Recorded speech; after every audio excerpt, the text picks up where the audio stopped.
got one person with 2 likes, 2 thumbs up. Who left?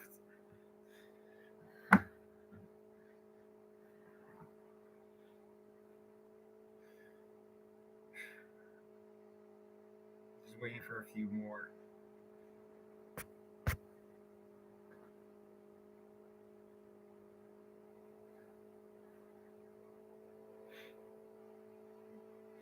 What up, Braden?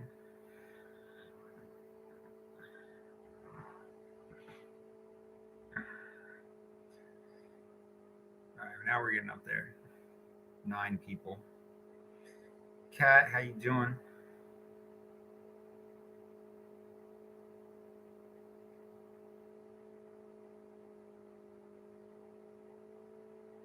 Been a minute since I was live. Yeah, I was doing like live streams from haunted places. Just to try and see how that went, and I guess you guys were enjoying it. I think the last one was at Penhurst, I think, if I remember right. And then I think I did one at Letchworth one time by myself. That was kind of insane.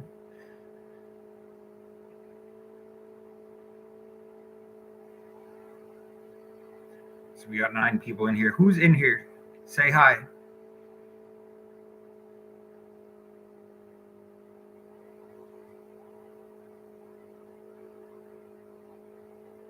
I'm glad I found your channel. You're truly amazing. I'm trying to get caught up on your videos. Yeah.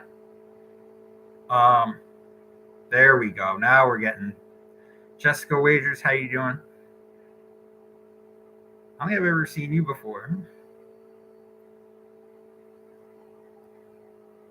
Brian, what's up, buddy? How you doing? Is that a collection of hats behind you? Yes. And kicks. And kicks. There's my shitty bag that broke where I keep all my stuff.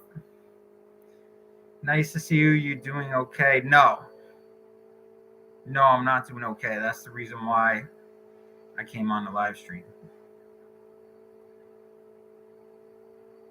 What up, Beth? I made a mistake of talking to Chad in the past. He gave me homework. Yeah, man. I'm constantly just like giving people assignments in life. Like, yo, I want you to remember this next time I talk to you, because I'll remember. And everybody just forgets everything. I do too, though. I'm guilty. I'm smart, but I'm guilty also of forgetting stuff because I'm an idiot. So I'm smart and an idiot at the same time.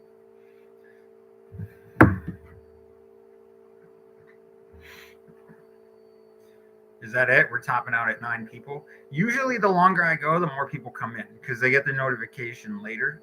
So the initial people that come in, I appreciate you for sure. I'm usually just a watcher. Okay. That's cool. I can appreciate that. How are you guys doing before I get into what's going on with me?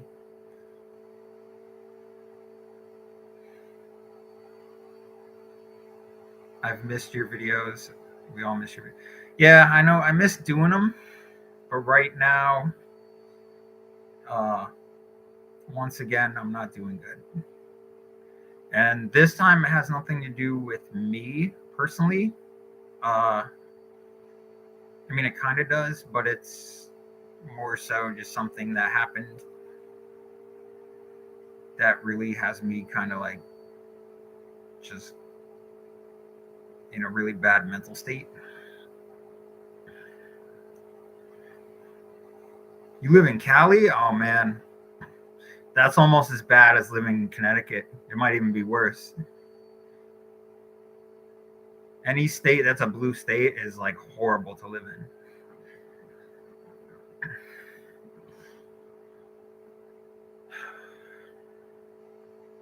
in. Living the dream, though. I love that you're positive about it. Wonder if your channel might pick up if you do rando. Braden, I'm going to start doing rando.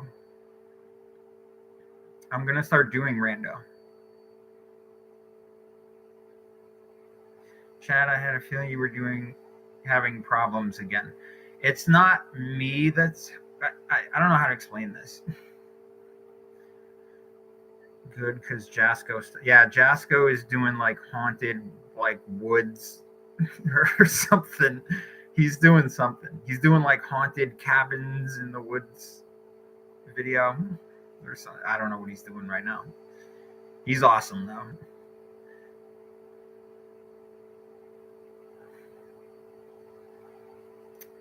Actually, I'm going to start doing rando because I was with Angela like 2 weeks ago.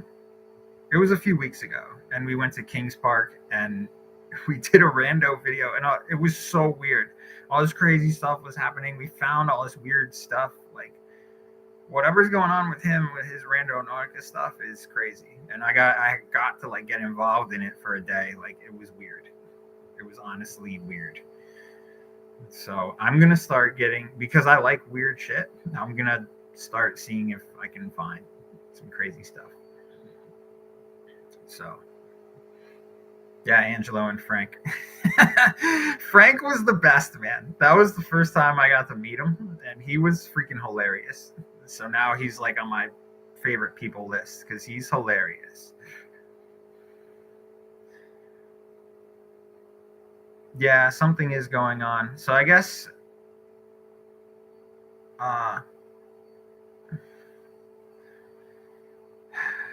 watching from Texas, hoping whatever you're going through gets better for you. So yeah, so me personally, you guys know I'm up and down. Like I've been battling, but someone that I know and I love a lot died tragically, and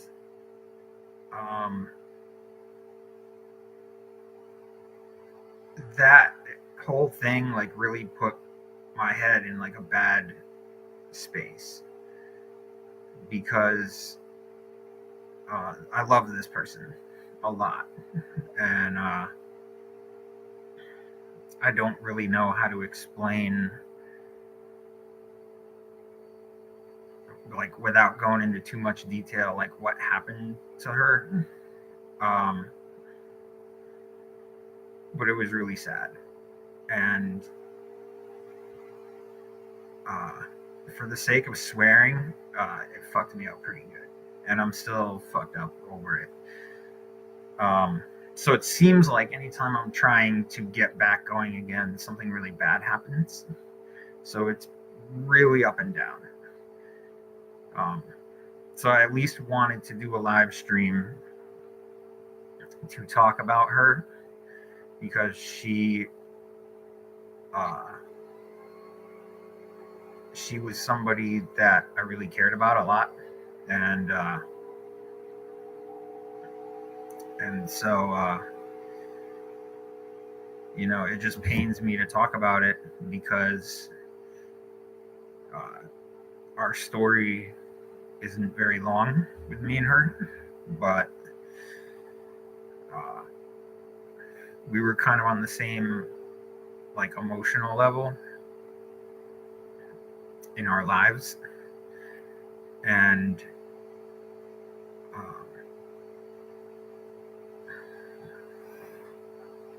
you know, she was just an incredible human being, and I wish a lot more people were like her. And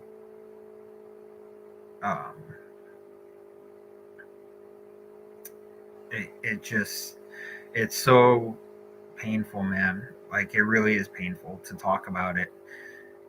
But I wanted to let you guys know, that's why, like, I just kind of put stuff on hold for now. Hopefully not for too long, I don't think, because I do have some people that want to film with me this weekend that are meeting me for the first time. So I kind of can't miss that. But it's kind of a lot. It's kind of a lot, and I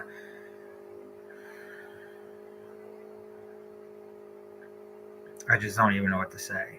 You know what I mean? Um, I reached out to her best friend recently, and we were talking about like doing a charity for her and some other stuff, just to like try to remember her. And that's the reason why I kind of put a halt to the videos for right now, because I'm trying to wrap my head around the whole thing. Like, and this is not about me at all. It's about her, and it's really hard. It's really, really, really hard. Um, and this person that like Levy knows this person as well, and he was shocked to hear about her passing away. So it's just really tragic.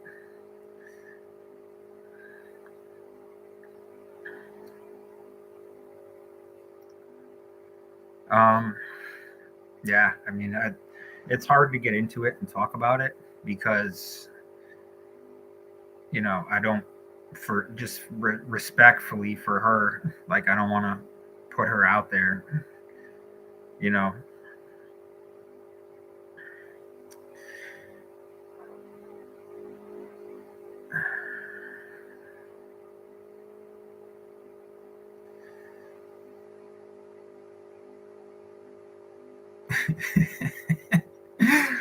So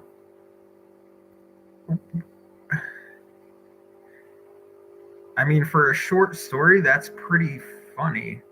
I mean, it's not funny, but I wasn't expecting somebody to just say that their popcorn caught on fire out of nowhere. Um,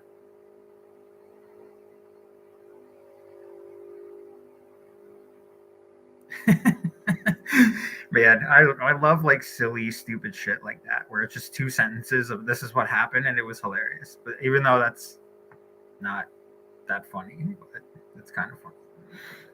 So, um,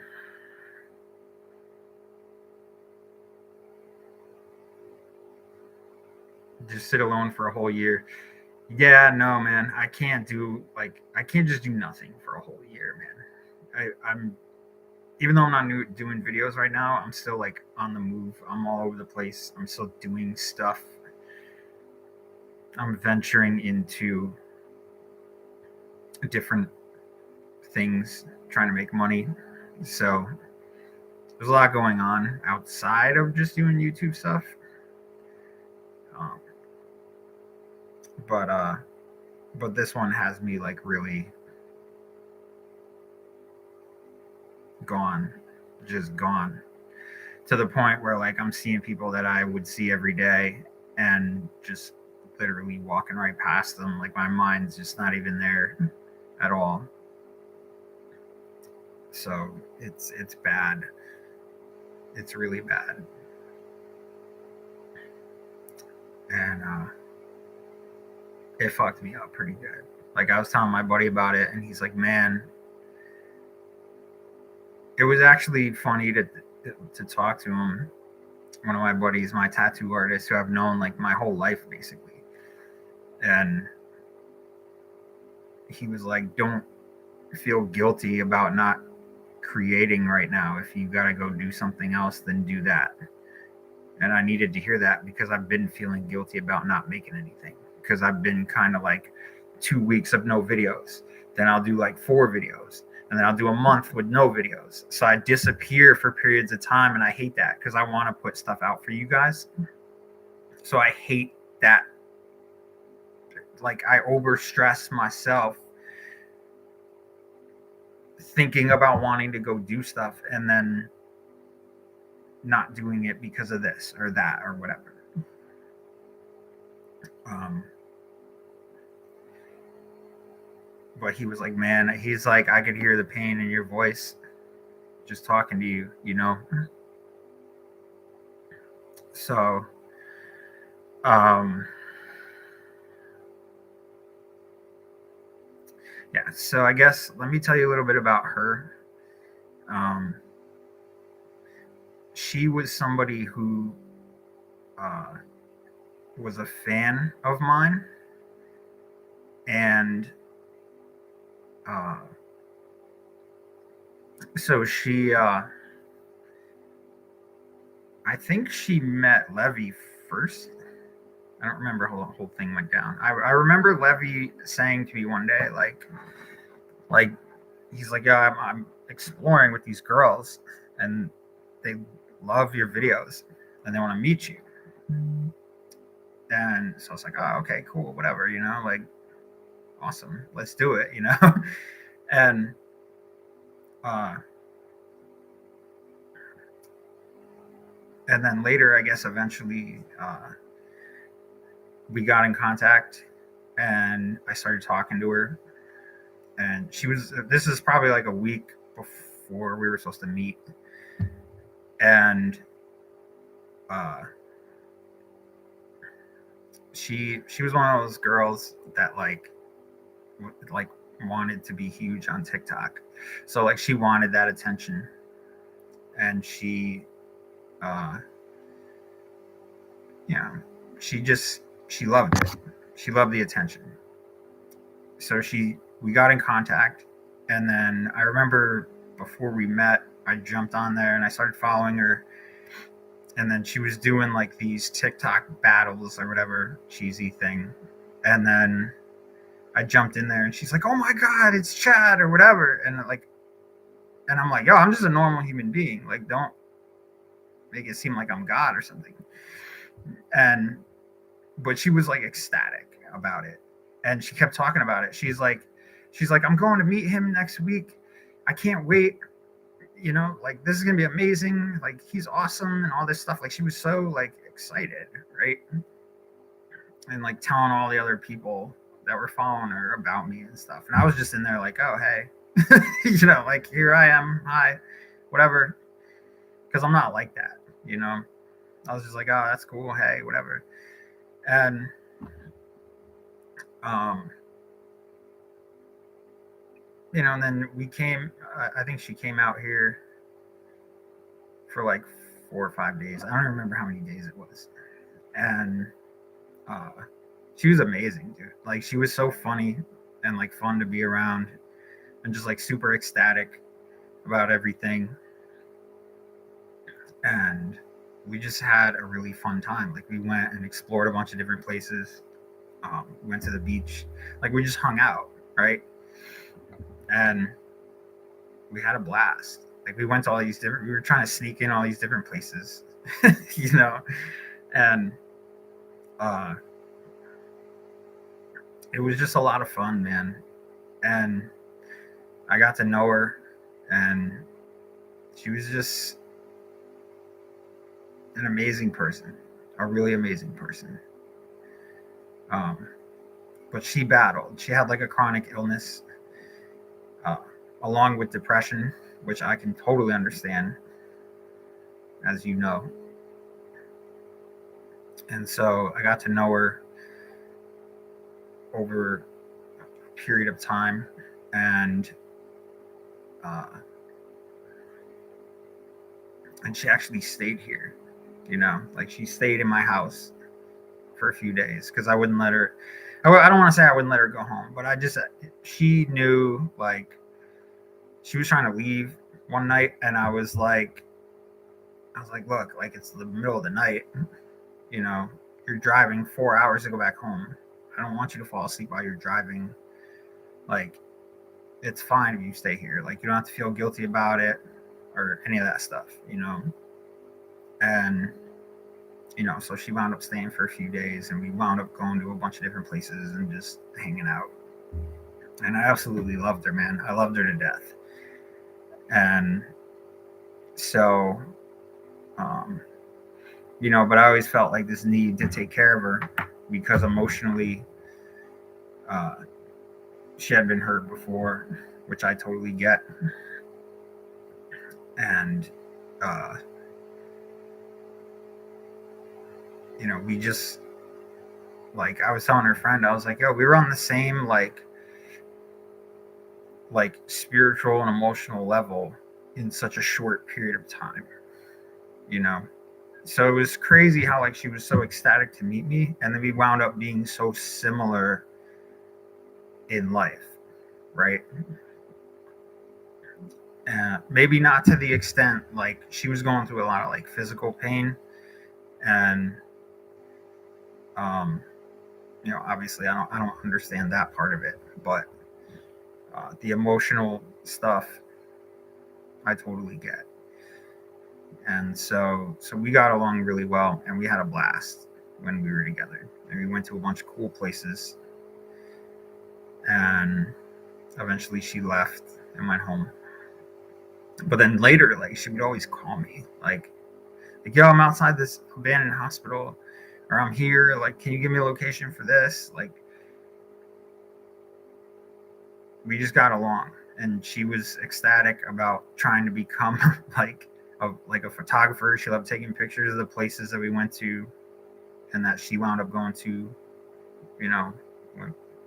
on her own, and took a lot of cool pictures. Like, she was really good at like being a videographer or whatever. And so over time, this was last year, by the way. So this is like, I don't even know, May or June of last year. So, I missed her, man. So I was gonna invite her back out. Like, hey, I went to reach back out to her to invite her back out to see if she wanted to come back and like go to some places and hang out or whatever. And I wound up finding out that she died, and it just killed me, man, because she was one of those people that, like, even though you meet them for a short period of time, it was like life changing, because she was fearless, dude. Fearless. And I remember she called me one day from this hospital. Like, I gave her a location for this hospital that me and Angelo had been to, and she was there by herself. She went to a lot of places by herself because she didn't care about anything that would happen to her in comparison to the actual pain she was going through with her illness.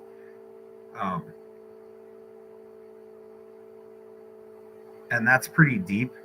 Like, I don't even know if you could understand what I mean by all that. Like, I'm that way also. Like, I don't care about going into places by myself. And a lot of people leave comments like, "Oh, you shouldn't go here, shouldn't go there. You should bring somebody with you." Like, I don't care about that.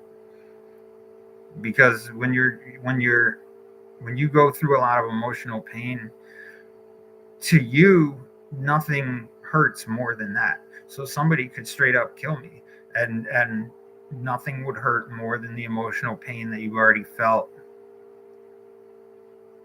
through most of your life. So I totally get why she did that. But she called me from the hospital. She's like outside, and mind you, this girl's like 5'1" and like 80 pounds. Like, she's tiny. She could fit through a freaking chain fence with no problem. And she calls me. She's like, these guys are here, and the hospital's like in the ghetto too, so this is not a good area. She's by herself, and she's like,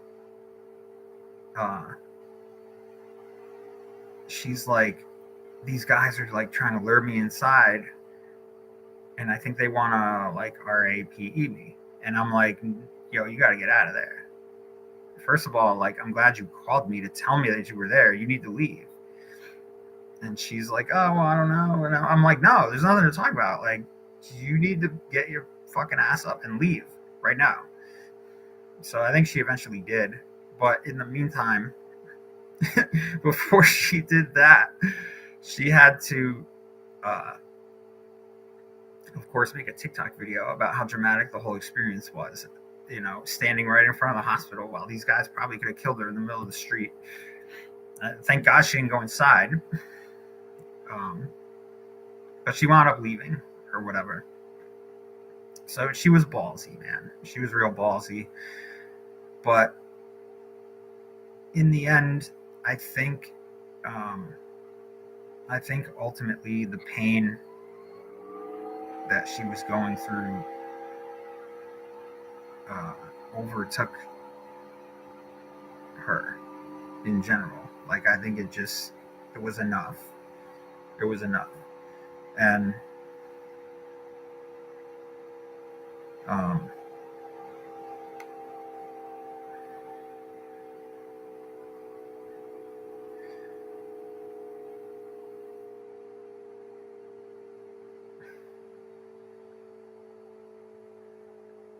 yeah, it's devastating, man.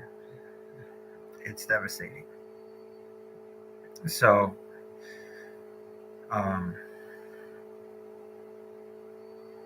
I actually was reaching back out to her, man. And I know she would have came back out here to hang out. We could have gone wherever and done anything, man. And it just turns out that it was a lot worse than that. So ultimately, that's what I've been doing. Just kind of grieving and just trying to wrap my head around everything right now. I've been talking to her friend, her best friend, and we've been kind of like reminiscing about stuff. And she actually said she was glad that I reached out because I was one of the few people that got to like hang out with her for a little while and know her or get to know her. And so, she appreciated me reaching out and stuff, but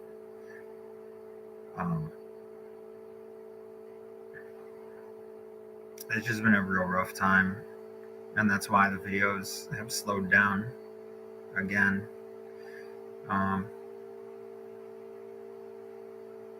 It's tough, man, and life is really short. It really is too short for a lot of people, and it sucks because I really wish I could have told her how much I loved her, man. She was just a great person, and somebody that I wish all you guys could have met, or everybody on earth should have been able to meet her. Like, she's an amazing person, and unfortunately she lost her battle, and so that's why I stopped doing everything for now.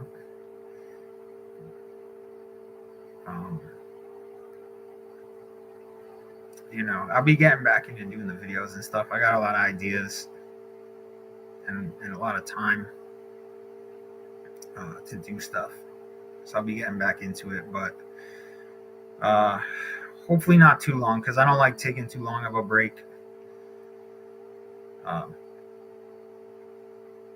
from doing this. I know for a while there I was really bad and I didn't put anything out for like a month or two, so it was really bad, but that was me. But this one is life-changing, man. It's life-changing. And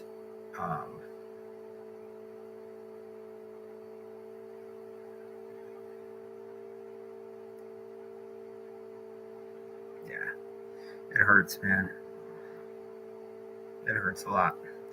If you guys knew her, man, you would know how I felt. Like, you would have loved her within 5 minutes of meeting her, man. She was just amazing. And it's unfortunate that in the end what happened. We can't change anything. It's too late now, but this one's going to take a minute for me to get over.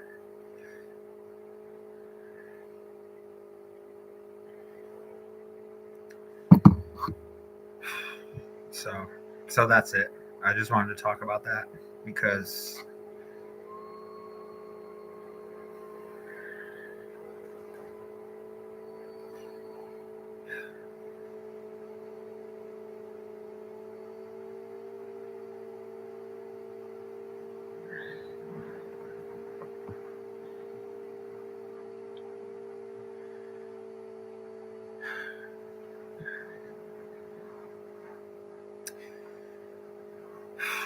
honestly, man, like if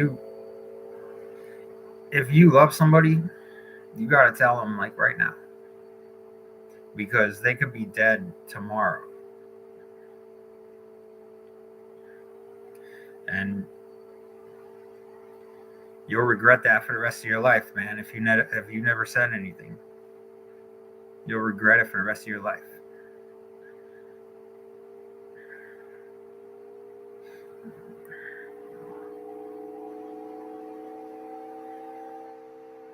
So, honestly, I was looking forward to seeing her again, and unfortunately, it's not happening. So, it's a pretty devastating time right now. I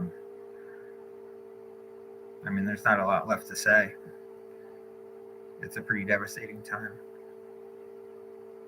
You know, and I told Levy about what happened, and he was like, "Holy shit!" He's like, "No way!" And I'm like, "Yeah."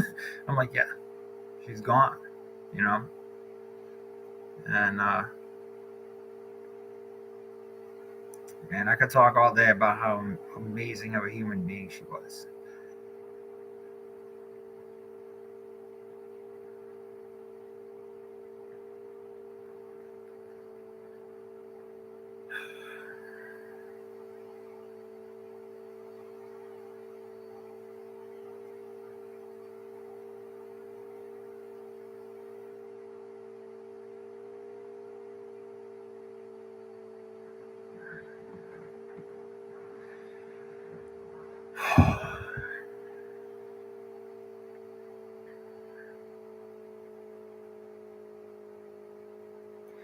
It's funny too. I was telling her friend, we were talking. I was like, man, I was like, I should have married her. Like, I loved her that much. I know I only knew her for a little while, but I was like, man, I should have married that girl because she was so hurt by so many other people who looked at her the wrong way or didn't understand her. Um, her friend told me that one of her boyfriends was like treating her like shit, right? And I bet she knew you. You know what? I think she did know I loved her because when she was here, we slept in the same bed, and she didn't even care. And I like went to go cuddle with her, and she was like totally fine with it. And I was like, this is like I was just taking a shot in the dark, but at the same time, I wanted to show her like somebody. Like I'm not making crazy moves on her. I'm not doing that. We're not going fucking all the way or whatever. We're not doing that shit. But when we were at the beach, we actually went out on the rocks. We weren't even supposed to go out there, which pretty much explains both of us, you know, that we're just doing shit we're not supposed to be doing. And there's a million people at Calf Bastard Beach just watching us do this and not doing anything, which says everything about our town. So we just walked out there, didn't even give a shit, right? I just grabbed her and she loved it. And it was because her personality, like she wanted that love from somebody. And uh,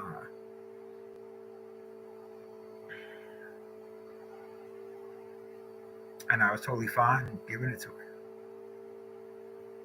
I was totally fine giving it to her because I knew she was hurt before by people. her best friend told me that this other guy treated her like shit, and that makes me feel bad because I know I'm not gonna do that to somebody, especially her. So she loved it, man. She was like kind of cuddling me back, which was like, she was just like that. She's like, she really wanted that attention and affection, and I think she really wanted somebody to show her that they were different from somebody else. And I kind of felt like I was that person. So it was funny that I was telling her friend that I thought about marrying her, even though I only knew her for a short time. But that's long in the future or whatever, that would have happened way in the future. I wasn't expecting all this to happen, but I was telling her, I was like, yo, I honestly thought about it. Like, I loved her that much. Like, in our time was brief. It was brief, but it was amazing. And we understood each other. And we had the same kind of agenda of, like, not giving a shit about things. And we were on the same emotional level and all that stuff. So, obviously, all that stuff would have happened in the future had this not happened. But, and her friend was funny. She goes, you know what? I think she would have loved that. She honestly would have loved that. Because she goes, you're cool as fuck. I don't know why every other guy wasn't like that to her. And I'm like, I've been saying this forever to everyone that I've ever met that always threw me to the side. Like, do you have to go through somebody else first and get treated like absolute crap to understand that there's somebody literally right here in front of you in your face that loves you? Like, I don't get it. So that's, whatever. That's just how girls are. But they want to get treated like crap and date, wannabe rappers and all that crap. So whatever. But,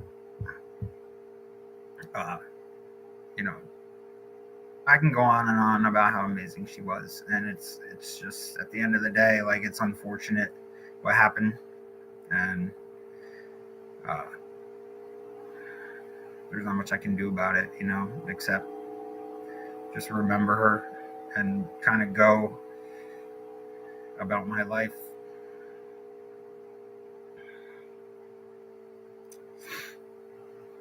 She probably felt safe with you. Yes. And I'll tell you why.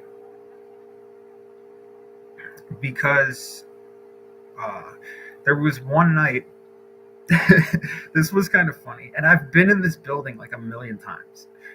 The medical building at Kings Park, where the morgue is. I've been in there a million times. I remember going in there with Angelo, and like, we separated, and then we both just had crazy shit going on at like separate ends of this one floor. It was nuts, right?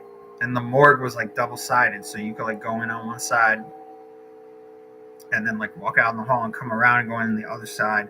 It was double-sided, so it was crazy. So like the slides for the morgue like slid like both ways or whatever. Like, it was one of the craziest morgues I've ever seen.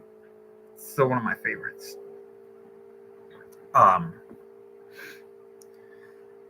But we went there one night, and it was just me and her, and we were walking up to the medical building,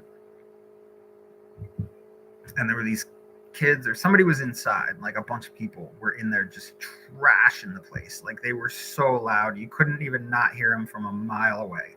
Like, they were just being so loud, just destroying and the building's already destroyed. It's an old building, and they'll never tear that place down because there's so much asbestos there that if they tear it down, you're just going to be letting a bunch of asbestos into the air. So they could never, ever do that. So that place is going to be there for a while. So I could go back to Kings Park a million times and never get tired of it because it's freaking crazy.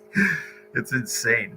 So, but anyway, we were walking up to the building, and she's like, I don't care about those people in there. And I was like, I do. I was like, number one, I don't want you to get hurt because you're freaking 4'10".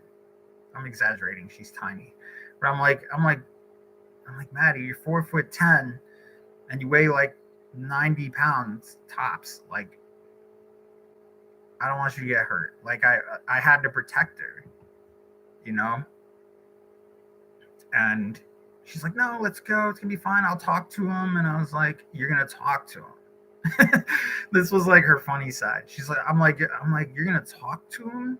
She's like, I have mace or whatever she had. I forgot what she had. It was like a knife or mace or something. I don't carry weapons because I am a weapon, but I should carry a weapon. I was gonna buy a machete. But we wound up not going in because I talked her out of it. Because I'm like, number one, I don't care if I get hurt, but I'm not gonna let you get hurt ever. All right, my own safety. You could kill me right now. I don't give a shit. I'll be glad to be gone tomorrow. But her, I was like, yo, no way. Like, I'm not letting anything happen to you. So she was like, all right, fine. In the end, she was so pissed about it. So then we were coming back and we're in the car and she's just pouting, man. She's pouting. She didn't want to talk to me. So I'm driving. And she's just being real pouty. And I'm like, Maddie, dude, like, I can't, like, I'm not going to let you get hurt. Like, I kept trying to explain it to her.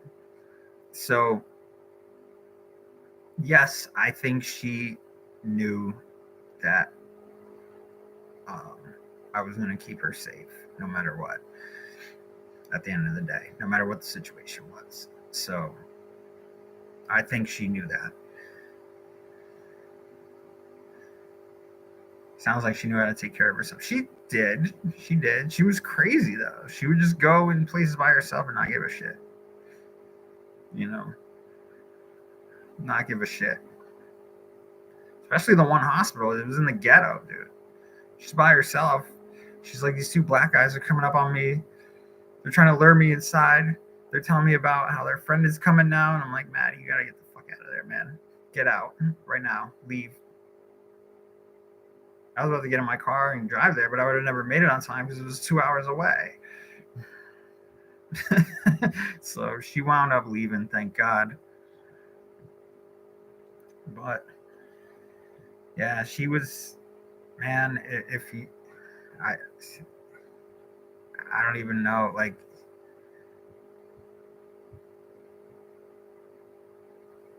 it's good you were looking out for her. Yeah, of course, man.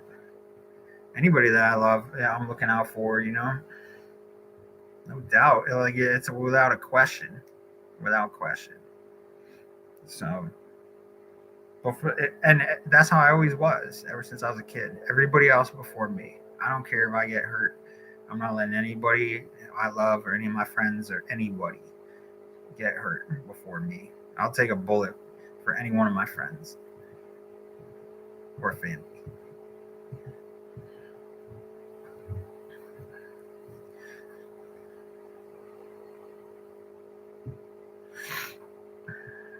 So yeah.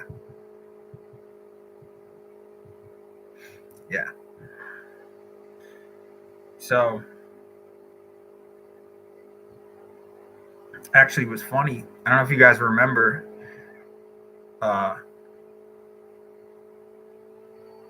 don't know if you guys remember this, but for a period of time, I wasn't living down here.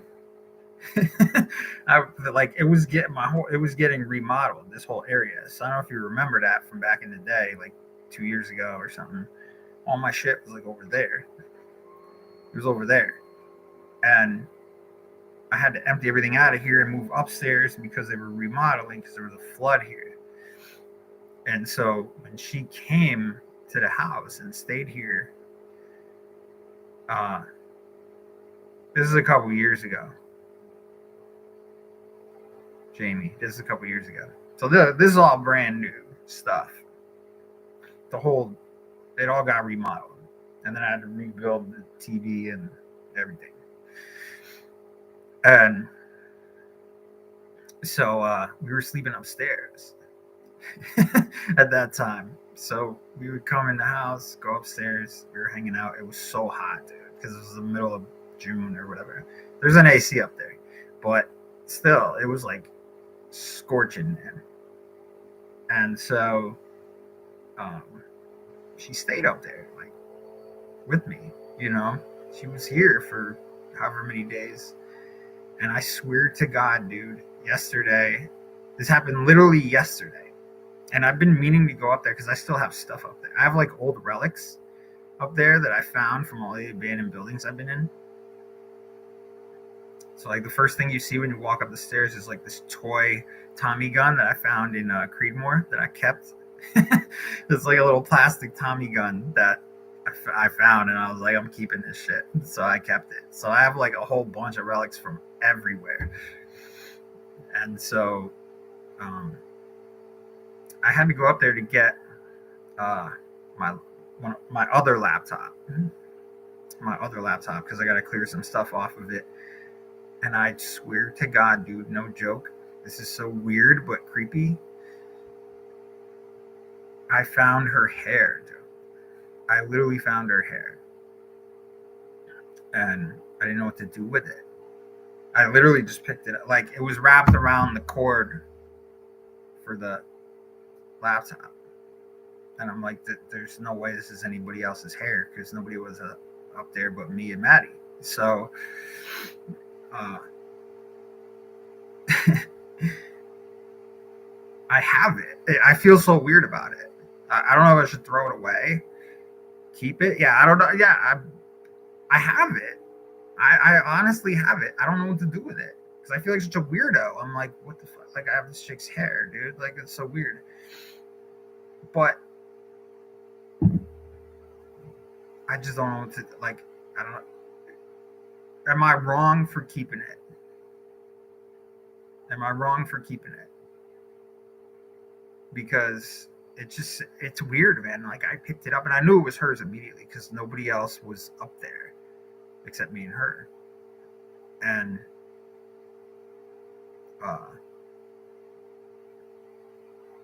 yeah, I knew immediately too. I was like, this is Maddie's hair, dude. And I almost started crying because I was holding it and I was like, holy shit, like, what the fuck? This is like literally in my hand right now. This is Maddie. And it was crazy. So yeah, I do have it, but I feel weird having it, you know? I honestly feel weird having it.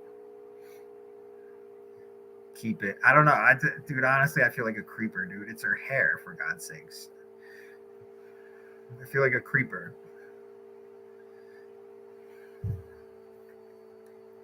But I do have it. I put it in a sandwich bag so it didn't blow away because I opened the windows in here. And it gets windy some nights. It gets cold. I'm like, it's going to blow away and I'll never see it again. So I put it in a sandwich bag. But the whole time I'm doing this, I'm like, this is so weird, man. Like, it's unreal. Well, I asked her friend and I sent her a picture of it and I was like, and she actually confirmed it, which was even weirder because she's like, oh yeah, I remember when Maddie changed her hair to like brownish, like strawberry blonde or whatever. And that's what it is.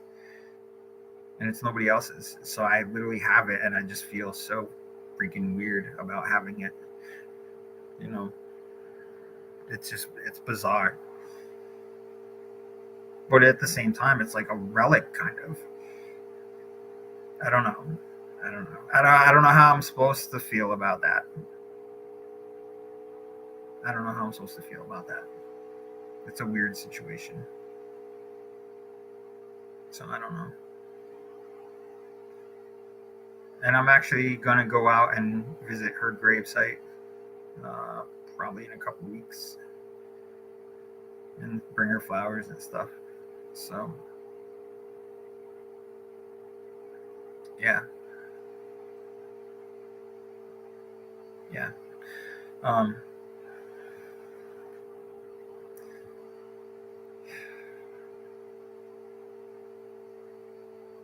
It's not weird. A lot of people do that. A lot of people keep other people's hair. I don't know. I still feel like it's weird. But she passed away, so it's like, how weird is it? I don't know.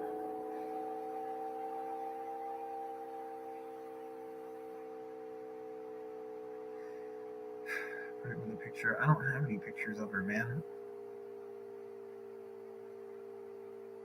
I don't have pictures of her, and I lost the footage. We actually were doing a video at Briarcliff, and she loves that place. I'm actually gonna go back there soon. Let me ask you this: like, do you think it would be weird? Like, I was thinking about going back there and just like seeing if I could contact her on the other side. Like, is it wrong to do that? Because that was one of her favorite places. I think that was actually the first place we went together when she was here, right? And I love that place. It's freaking creepy in there, dude. So it's so creepy in there, man. I've had tons of stuff happen even when we were there. It was the middle of the day, and a freaking chandelier just started swinging in one of the rooms for no reason. Like, it was just so fucking creepy. So I just want to make sure before I do that I'm not like wrong for doing it, because I want to see if I can contact her or hear her voice or whatever, because that was one of her favorite places. So I just wonder, like, in the afterlife, she probably could do whatever she wants, right? So maybe if I went there, like, she would go there. I don't know.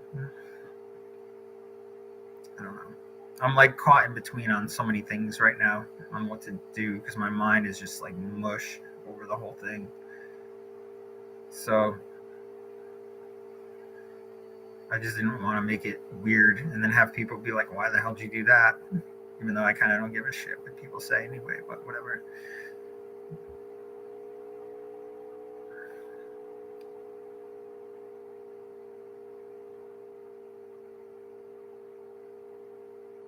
Did she have some on TikTok? Yeah. Yeah. Yeah.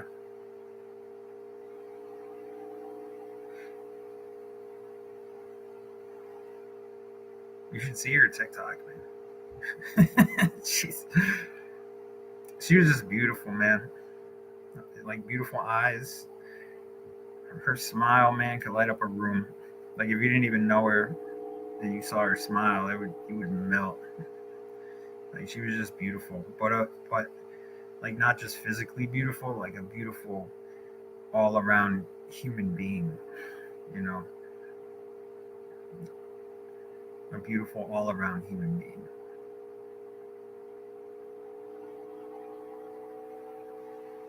I don't want to share anything about her pictures or anything. I don't want to show you guys out of respect to her. I want to do it, so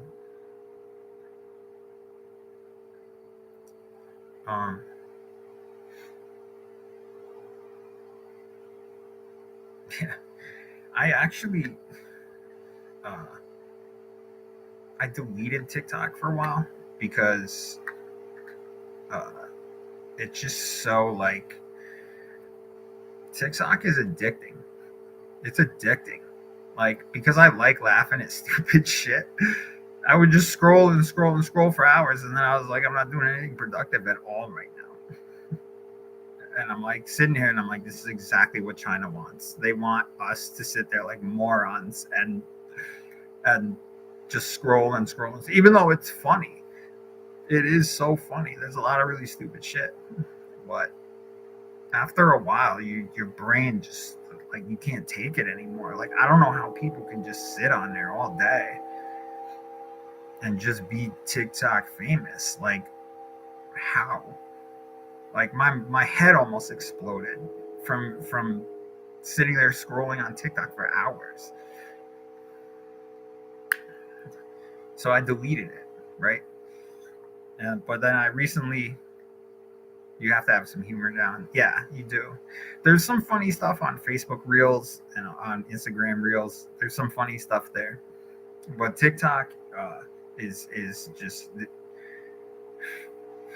it's like there's a certain algorithm about it that's really weird, that it'll just, your head will explode, dude. Your head will explode, and that's on purpose. That's on purpose. Because in China, TikTok is educational. And in America, they know that we're idiots. So they're like, we'll just show you this stupid shit over and over and over and over. And we know that you'll stay on here, so it helps our algorithm. And not in China. In China, it's educational.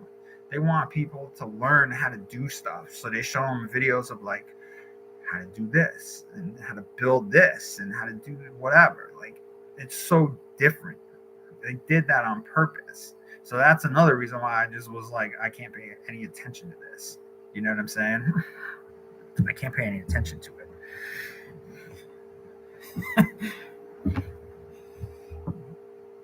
Oh shit, what happened to my laptop? Okay. So so in China it's educational, but in America they know we're idiots basically.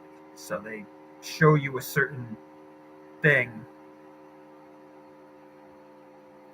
and it's based on how long you watch it for. So if you just are scrolling and scrolling and scrolling and not paying, well, first of all, that's stupid, because if you're not paying attention to anything anyway, then why are you scrolling? But I think you're supposed to watch it for, I don't know, I think it's like 3 to 5 seconds or something. I don't know the exact number. It's like 3 to 5 seconds before they throw it in your algorithm. So now they know what you're watching. So then they just continuously show you. And it's so weird. Like, you should see mine right now. I hate going on this shit. But I do look at it from time to time. And it's just like, it's all like emotional bullshit. And I'm like, how do you... in an old abandoned urgent care facility over in Texas. He is supposed to be finding a leak to fix. Yeah, everywhere. How girls really do only talk to one dude. See, and the funny thing, yeah, here's some emotional shit. Like, these people are just... And they do show me weird stuff, like scary videos, because they know that I'll pay attention and stuff like that. And I know Levy puts up all this dumb shit all the time with scary stuff. So I do laugh at his videos because he's funny. But it is based off an algorithm, and it just fucks with your head, man. And that's on purpose. That's 100% on purpose. So that's why you can't pay any attention to it. But it was funny with her, like with Maddie, she was one of those people that was just on there all day. I remember when after she left here, she's like, I gotta go back home, and she's like, I'm gonna be battling all day. And I'm like, on TikTok? And she's like, yeah. She's like, and she just didn't seem like she looked forward to doing it at all, but I guess she made money off of it. So I don't know. And then I would jump in there from time to time, and I'm like, this is like retarded, dude. Like, I hate this. What is this? You know, like, whatever. I don't know. Personally, I think Facebook Reels and Instagram Reels are funny. Don't go on there, Jane. Just don't. It's really, it's honestly, it's more of a headache than it is enjoyable. But that's a problem with people. Their attention span, like, they don't stop and think like, I shouldn't be doing this. I could be doing something way more productive than this. You know? They never stop and think about that. Instead, they're like, oh, this is funny. And then you're on there for 4 hours without even knowing. You look at your watch and you're like, holy shit, it's been 3 days. I've been on TikTok for 3 days straight without even sleeping. You know? It's terrible. It's terrible, man. So, but that was her thing, ultimately. That was my rant about TikTok. But that was her thing, dude. Like, she loved it. So I'm not gonna knock her. I wasn't always watching it. I did support her sometimes. I would jump in there and just talk to her. But that's how we are in America. Yeah. Sadly, yeah. Sadly, yes. It's crazy though, because Um, I honestly feel like and I say this to people all the time. I'm like, dude, I honestly feel like my generation is like the last really smart generation that actually like understands shit and can like process things correctly and know that it's wrong, and put two and two together and just basic stuff, you know. So, you know, I think class of 99 for high school. So once they hit 2000, once they hit the year 2000, I swear to God, looking back, like it's just been downhill ever since then. For whatever reason, once we hit the year 2000, it's been like over. It's just been going straight up downhill. Like people are just getting dumber and dumber and dumber. And I swear to God, when I go outside every day, I'm just like, why am I surrounded by idiots? This is why I go to abandoned buildings and like haunted places to get away from these people, because they're insane. You know what I'm saying? They're just like absolutely fucking nuts. It's bonkers, dude. Like, I feel like I'm living in like a bad dream or something. Especially with Maddie too, but like ultimately in life, just like I'm living in a bad dream, dude. Like it's really bad. And you notice it every day. And you just sit there and shake your head and you're like, why is this person doing that? Like, what the hell's happening right in front of me? Why is this happening all the time? Like this never used to happen. Like I swear I say that to myself every day. Like what the fuck is going on? It's crazy.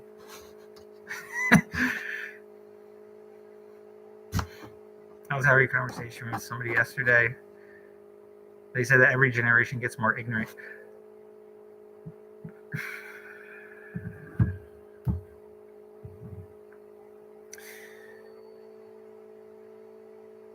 Yeah. Every generation is getting more ignorant. I swear, man. I was just talking to somebody about this the other day. So where I live, there's two schools right down the street from me. So there's a middle school and there's a high school that I went to. And in the middle school, apparently, according to the police report I didn't even know police actually did any work around here. I thought they were all just standing at construction sites. But according to them, there's this like little gang of like kids from Honduras that are like fucking 12 or whatever, and they like assault teachers and they do all this crazy whatever, like they're called like 504 or something like that. And I'm just sitting there thinking to myself, like dude, like the school's like right around the corner from my house. If you ever in your life came by my house with your little 12-year-old ass and try to do some shit with your little friends, I would annihilate you, dude. I would annihilate you. Like, I'm not in the mood. You want to form a little gang of 12-year-olds? I'm not in the fucking mood. Like, I'll take all of you out. So, but it's crazy to think about that. Like, why is that happening? For what? Why do you feel the need to like, dude, your junk hasn't even formed yet. You're a little kid. What are you talking about? You're gonna beat up your teacher? Dude, if that was my kid,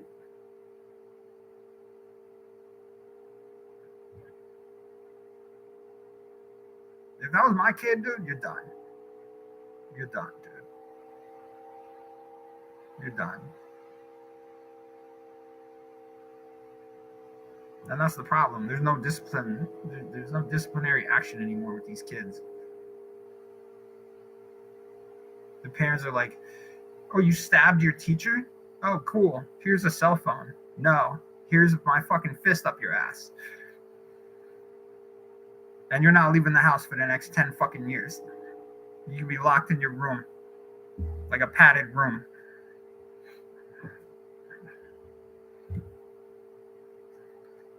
But it's bad. It's bad, man. Sorry, that's a little bit extreme, but yeah. So that's actually going on around here, which I can't believe. I can and I can't. It's just so stupid though. Like little 12-year-old kid runs up on me, dude. You know, try it, man. Try it. So, but I'm glad the police at least warned us about it. Like, oh, they're beating up their teachers, dude. Like, oh, yeah, cool. Cool. Let me tell you something, man. My mother, God rest her soul, when I was a kid, I mean, I swear like a sailor, man. I shouldn't. But when I was a kid, and I don't even think they do this anymore, my mother used to wash my mouth out with soap. And it was the most disgusting thing I've ever tasted in my life, dude. It was horrible. My mom would pull my pants down and spank the shit out of me, dude. She hit me so fucking hard. I remember one time my dad hit me. The one time he hit me, man,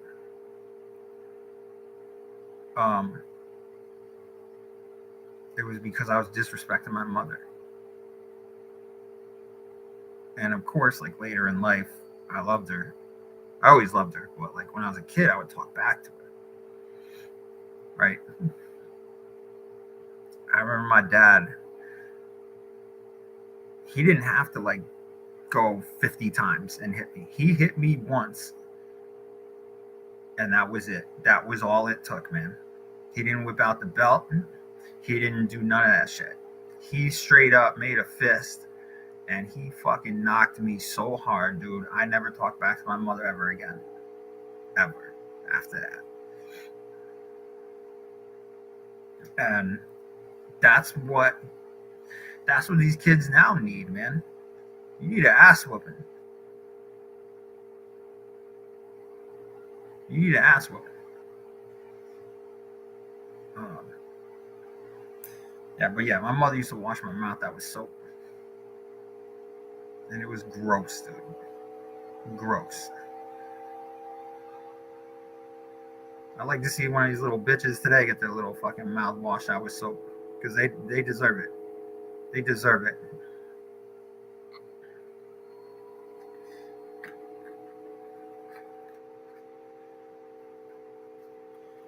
I remember when I was younger, I was probably like,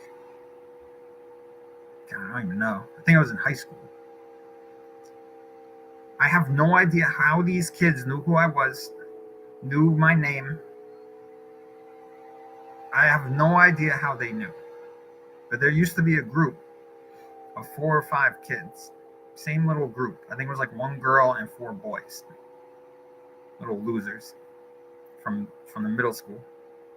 I would be at my house. I could hear them walking by because they were walking home. They lived around the corner. I would hear them all the time from inside. And they would come walking by just like, Chad! Just like, I don't even know how you knew my name. I have no idea who these kids even were. No idea how they even knew me. They would do it all the time. So one day I went outside. It's like 1 on 5, dude. And mind you, like, I'm not as big as I am now. I was a lot smaller back then.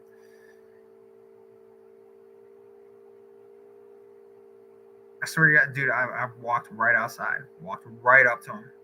I was like, yo, you little motherfuckers got something to say to me?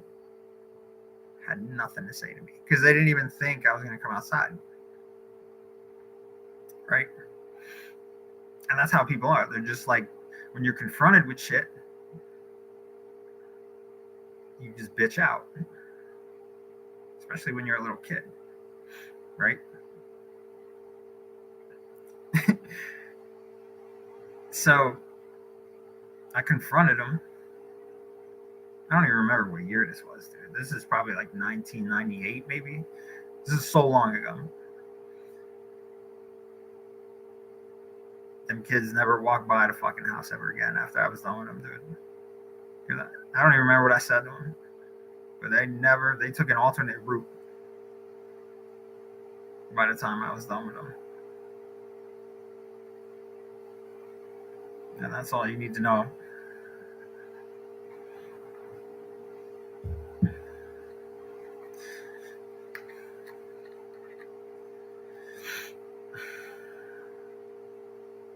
Kids today kill their parents. Yeah.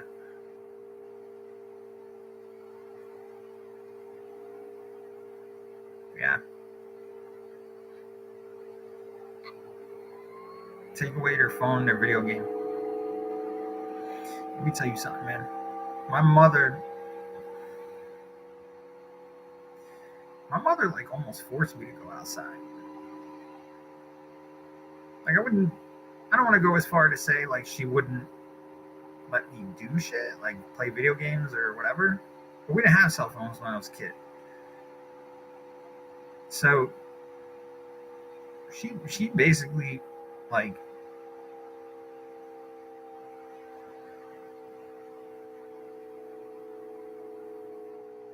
thank you, Natalie. I appreciate you.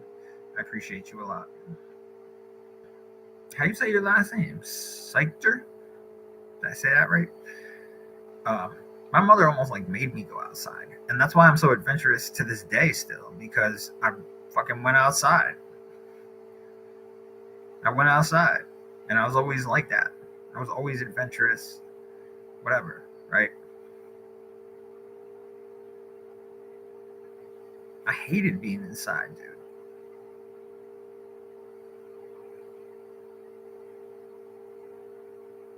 And it's funny now, like I still love going outside. I mean, I'm still adventurous,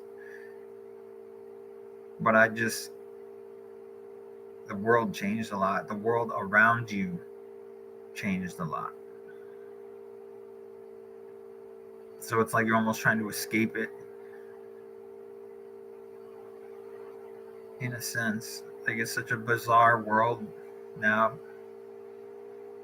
You're like trying to escape it, you know?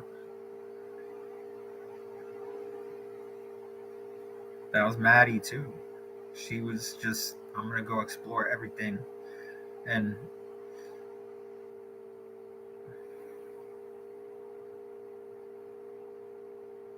she did. God bless her, man.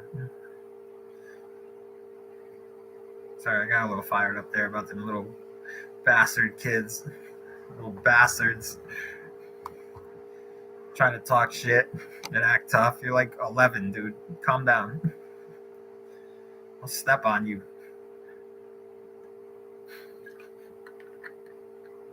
Oh, God.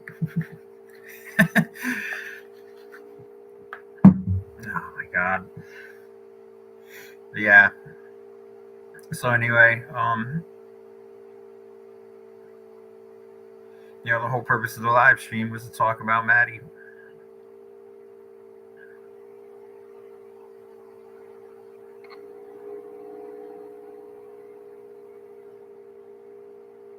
And just to get on here to show you guys I was still alive, also, because I haven't been putting many videos out.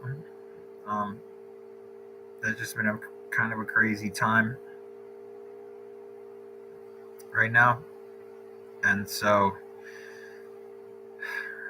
that's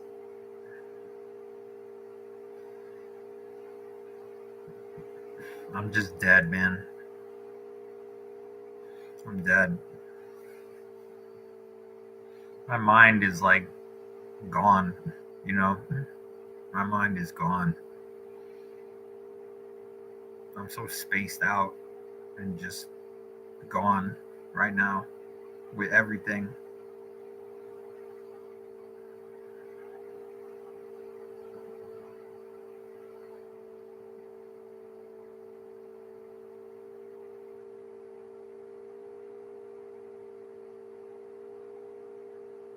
Oh man, couldn't afford a TV when you were a kid.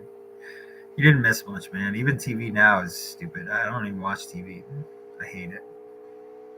I listen to music because music is just like so. It just takes your mind away from everything else.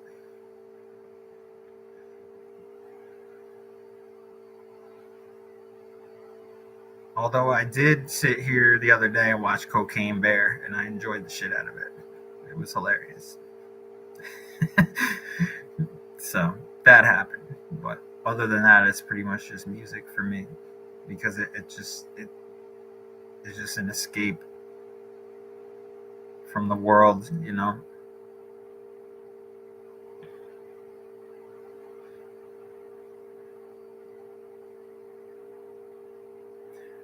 So, anyways, what do you guys want me to do?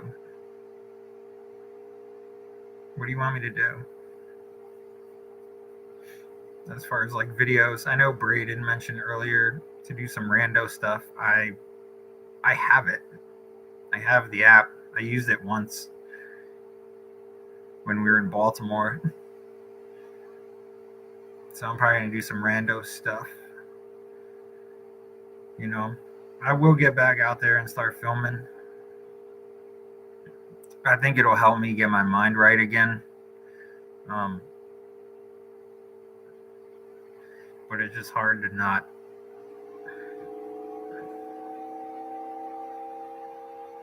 It's hard to not be thinking about Maddie right now.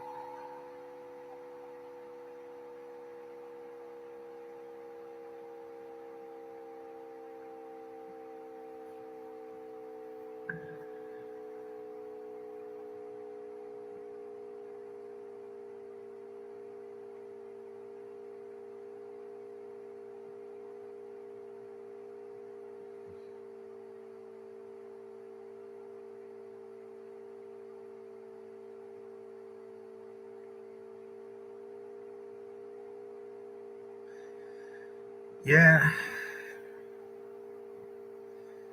yeah, a lot of memories, man. Even though it was only a short period of time, it's not like I knew her whole life, you know. So I don't want to like over exaggerate how much I knew her, but a lot happened in a short period of time between me and her.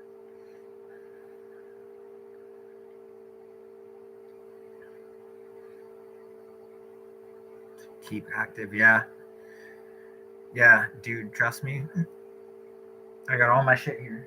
My cameras are here. Like I got everything. You know, like I'll be getting back out there. I want to. I think I'm actually filming this weekend, I believe. So I should have some stuff maybe next week, maybe even earlier. Because I was thinking about going out this week and doing some stuff. Because I've just been so dead, just so dead, man, about Maddie. And eventually there has to come a time where I gotta like get out there. Because I know that's what she would have wanted to do too, you know?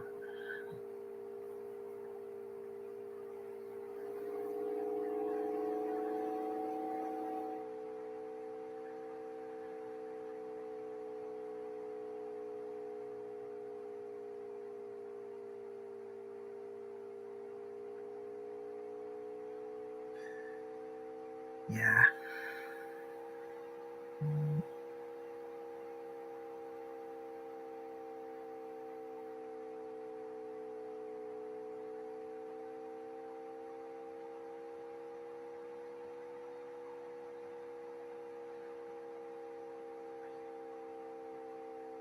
Oh yeah, dude. Like it. Yeah, I'm always gonna miss her. Always, man.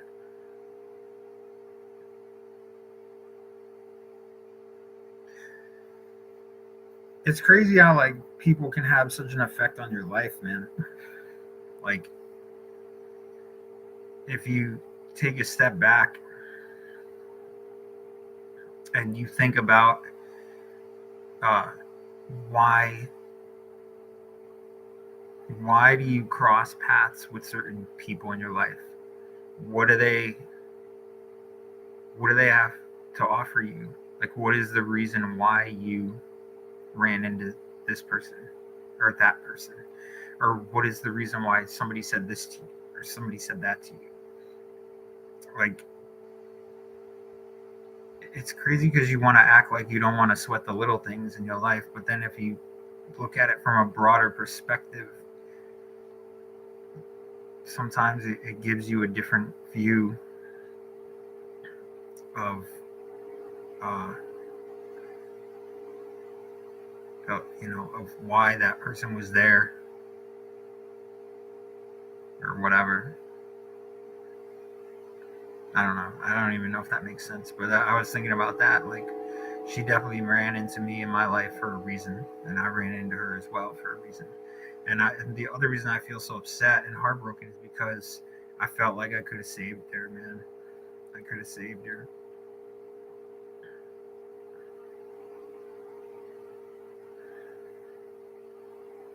Who knows what would have happened if I reached out to her a week earlier and had her come here? I know she would have came. You know, but maybe who knows? I mean, you just don't know. That's up to God, I guess. But um, maybe ultimately something bad would happen to her anyway. I don't know. But looking back, like, I definitely am glad I got to meet her because I loved her, man.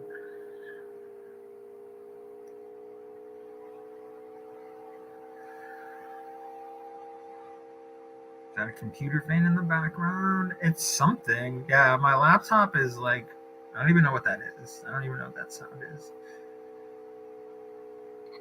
I have no idea.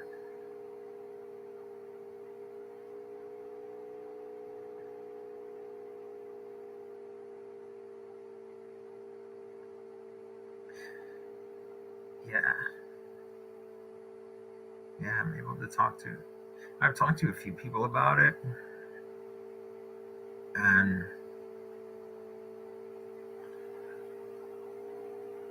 it's getting better every day, just a little bit, just a little bit. Of course, now because another person passed away, now we got to do the tattoo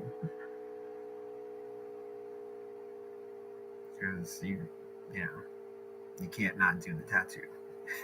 So I don't have my hands done, so I was gonna do her name on my hands so that anywhere I went and anything that I touch from now on, everywhere I go, she can touch it as well. So she'll be with me in the places that I go to, even though she's here anyway. But um, yeah.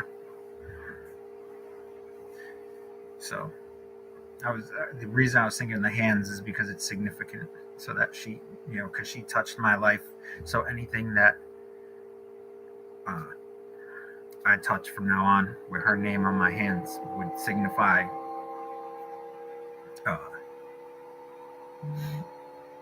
uh, her also being able to touch the things and go to the places that I go to at the same time. So every tattoo has to have a meaning. So I just thought the hands would, for her, would mean a lot.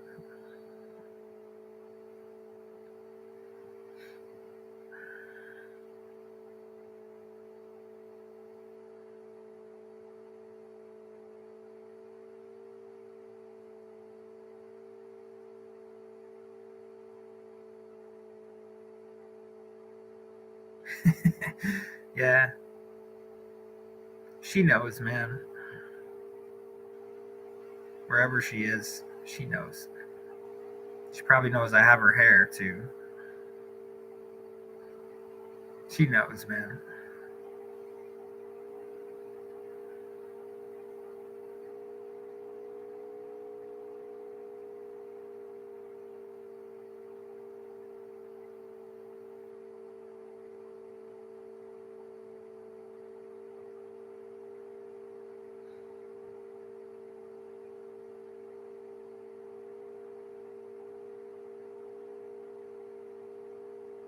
Yeah, yeah. Jessica Wagers. It's hard, man.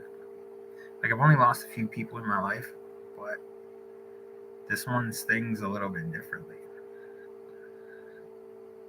just because of the way it happened and what we had as friends, you know, and how if you look back at her as a person, I could never believe that somebody would be so ecstatic to meet me. It's like, but I'm a goofy, I'm like I joke around all the time, like in serious moments where people should be taking shit seriously. I'm just like joking around and trying to throw jokes out there, like for her to be so ecstatic about it, and then we actually had fun together. It was awesome. It was awesome, and it's sad that uh, we lost contact, and I wasn't able to see her again. You know, especially my intentions were good. The reason I was reaching back out to her was to have her come back here again. Yo, let's go back and do whatever. You can stay here, no problem, dude. Stay here as long as you want. Stay here for the rest of your fucking life. I don't care.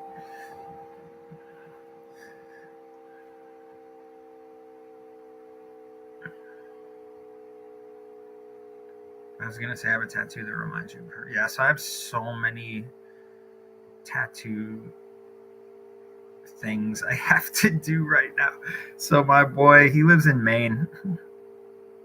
He's my tattoo artist, and I was talking to him. I'm like, dude, how long is it gonna take to finish this sleeve? Because I'm doing a sleeve on this arm. I already did a sleeve on this arm, so now I gotta do a sleeve on this arm.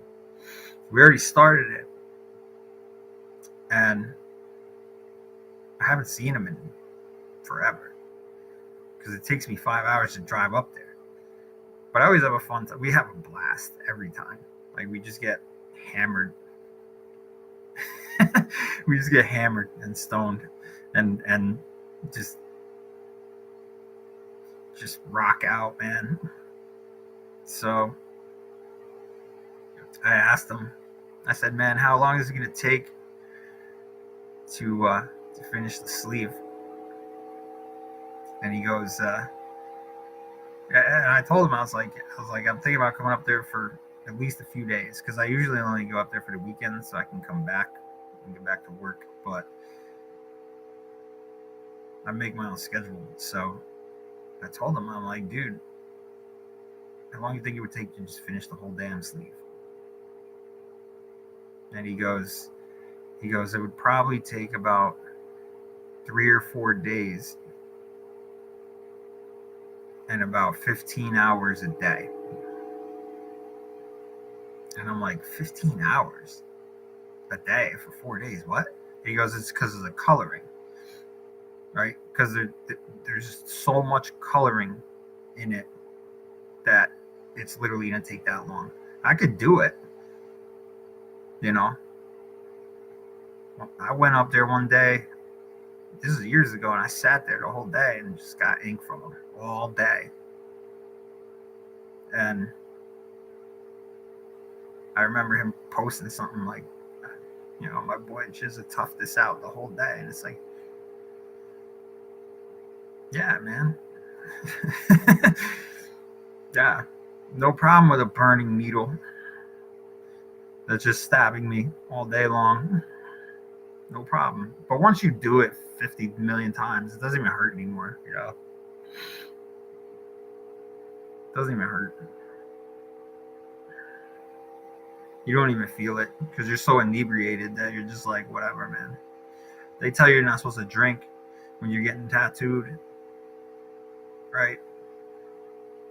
I drink like every time because it doesn't even matter. They say it like thins your blood or whatever, or something like that. Like at this point, and I don't even use bacitration or anything when I'm done. I just let it heal. Yeah, Jamie, it don't even matter, dude. It doesn't matter. When you go to a tattoo shop, they tell you all this bullshit like, oh, you got to do this and do that when you leave and take care of it. Yeah, you got to take care of it, but you don't have to go over the fucking top, man. You don't have to go over the top.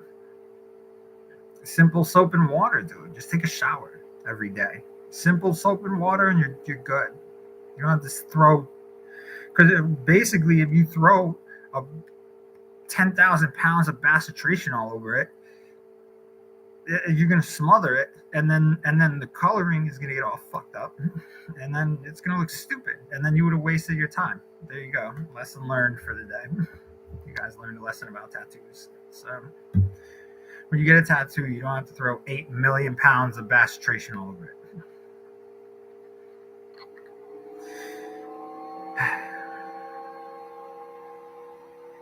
I have more than enough other pain in my life. Yeah. Yeah. And it's funny you say that, Jane, because that's why tattoos don't even hurt me anymore. Because I've been hurt by so many other things that, like, I'm just like, whatever, dude.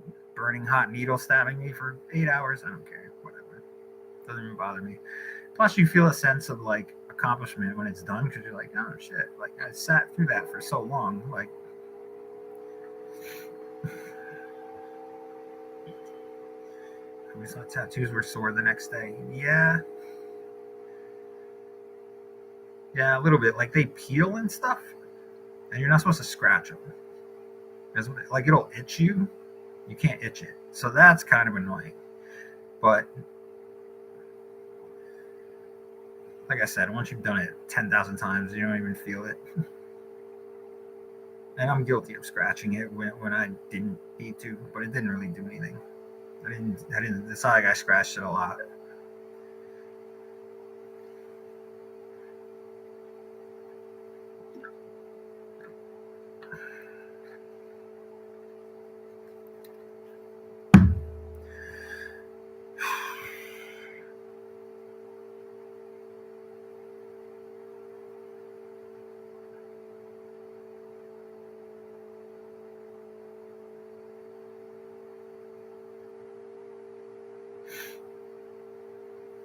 I mean, it never peeled. How? I thought it always peeled.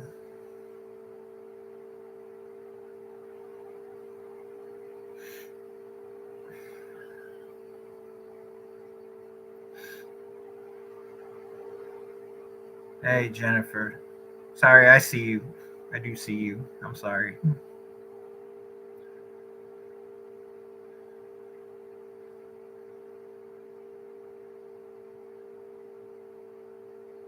It's been quite a conversation. This I use A&D ointment. Yeah, you don't even need to do that, dude. You don't even need to do that. I on this sleeve, dude. There's so much coloring and insanity in this thing.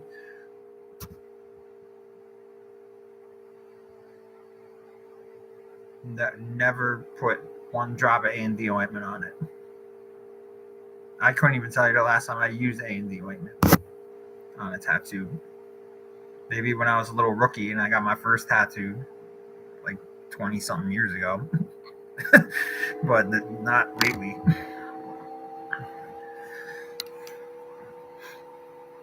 Yeah, you don't need A&D ointment.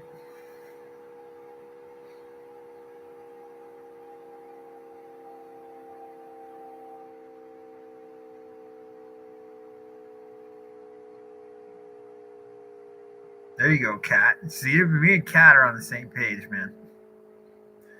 I got tattoos all over me. I was doing my ribs. I got a huge tribe. What side is it on? Actually, I have tribals on both sides of my ribs, right? Yeah, dude, you don't need the ointment. Trust me. Just soap and water, bro. You finish it up. Don't. Whatever they're gonna tell you in a tattoo shop, yes, it's for like sanitary reasons or whatever. They have to tell you that because it could affect their business if they don't give you like after treatment for when you leave. But that's it. They have to do that. You don't need to do that at all, dude. At all. Trust me. Soap and water, maybe for a week. That's gonna look just fine, dude. It's gonna look just fine. And people tell me all the time that I didn't use a drop of A&D on this shit. And people tell me all the time, You know what's so weird? I get way more compliments from dudes than females on my tattoos. I feel like so weirdly gay about that. Like it's just so, it's unbelievable, dude. I always would love girls to come up and be like, "Oh, I like your tat." No, no one hits on me, dude, ever, ever. But at least the dudes are cool. They're like, "Yo, that's badass." All right, yeah, thanks, man. I appreciate it. Like I don't know what to say. I'm just like, all right, cool. Um,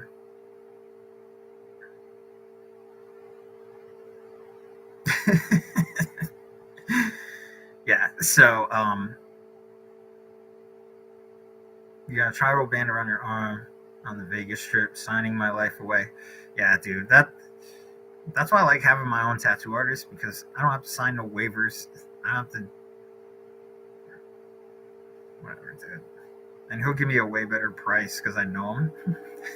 So, and I'll do it at his house, which is even better because we can sit there and chill and just do whatever, and get tattoos, get a tattoo done. But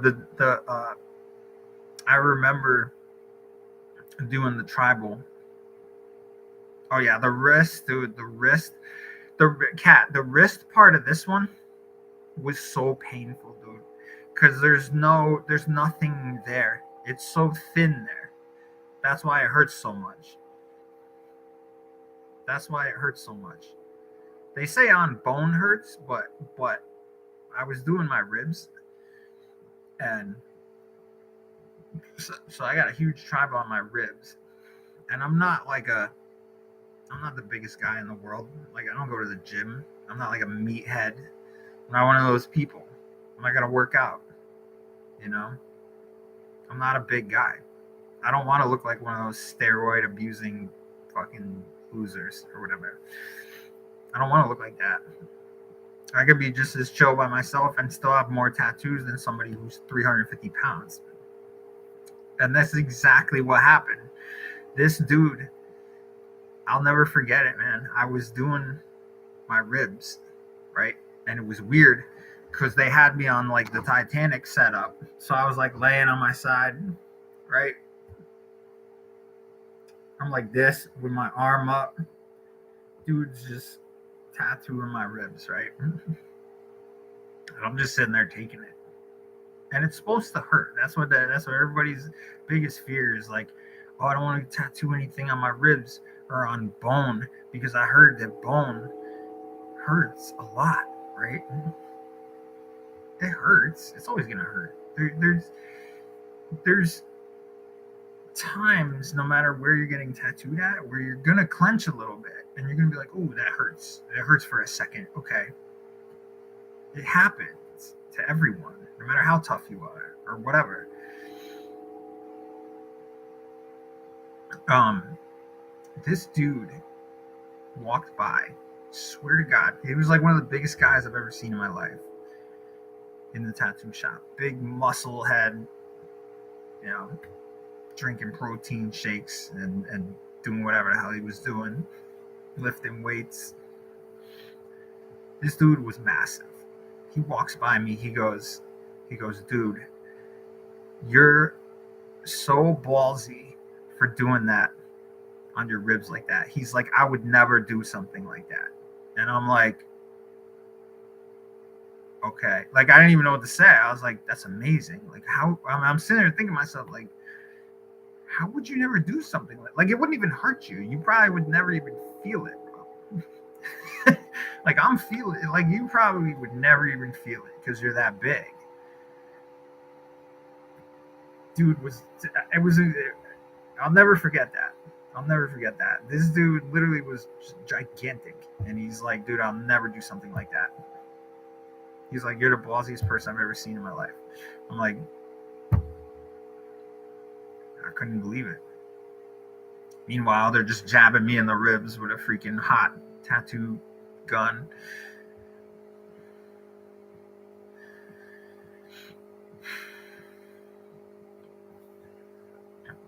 Does your tats have meaning? Yes. Yes.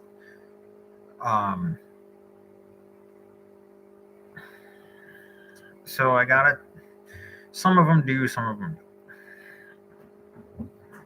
don't. I have a tattoo right here for a friend of mine that passed away in 2006. And he was 20 years old when he passed away. One of the funniest people I ever met in my life, man. I wish he was still here today. And he died from a brain aneurysm. And so he had his initials, like, not here, but like when he was alive, he had his initials like scripted right here on his chest. And so I did the same exact thing for him right over here to remember him, because he was one of just the funniest. Like, I loved that kid, man. And I myself at that time, was when he passed away, was only like 24.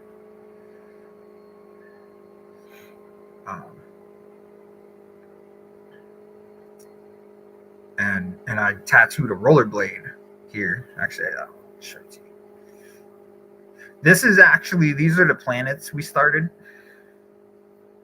Because I don't know if you can see it. These are the planets we started, because we're doing the whole entire solar system down my right arm. So like the sun is up here. We started with the sun, and then we're just going in the direction of the way the universe goes. So so you could kind of see like stars. I don't know if I can. You kind of see stars and different stuff. I forgot how the planets go. I think this is Jupiter. I can't remember. I can't remember. But so this whole arm has to have so much work done. But he said it would take like 4 or 5 days, 15-hour days, because of all the color. But yeah, so we did. I have, and he went around the other stuff. So this is my boy's initials that he had. He actually had this on his chest. So I was like, I'm going to do the same thing. And I think his brother may have done the same. I'm not really sure. But I did the rollerblade too, because he was a rollerblader. He loved rollerblading. So I did the rollerblade for him. And I remember the guy doing it was like, you're the first person I ever tattooed a rollerblade on. And I'm like, I'm doing it because in my mind, that's my memory of him and what he loved, you know. So as a friend, that's how I'm going to remember him. Or at least that's one of the things I'm going to remember him for. But it was just sad, man. I remember everybody, just people that were like best friends, were fighting. We were all fighting because we didn't even know what to do. Like, it was so tragic. Nobody knew what to do. And I think I might have told you guys that story, actually. The day after he died, I came home from work and I saw him in a dream. And it was so surreal, man. Like, he came to me. And it's so nuts. I've had like psychics and shit tell me that I have this like crazy intuition, right? And I know it too, because like at times I'll be seeing like weird synchronicities and just weird shit. And I notice it every time. I don't know why. But he came to me in a dream the day after he died. I'll never forget it. And it was clear as day too. It was clear as day. It was his face, everything. It was him. And he was like, don't worry about me.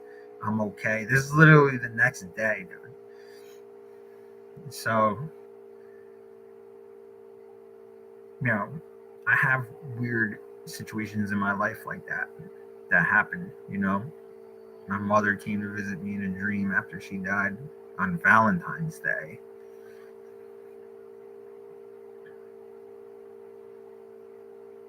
That was surreal. That was crazy surreal. Actually, the tattoo for my mom has meaning also. I put it on my back, my neck, and my back because she always had my back. It's as simple as that. So it's kind of like symbolizing now that she's still watching over my back. I'll see if I can find a picture. I'm not going to take my shirt off because I don't want to show you guys my back. But I'll see if I can find a picture of it.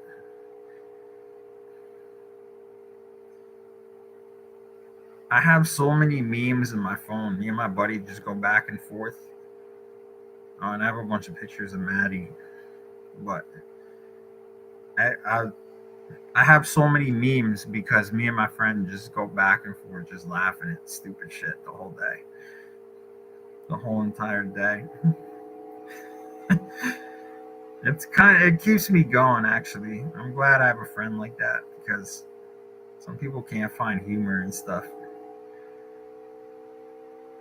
But yeah, let me see if I can find this for you guys.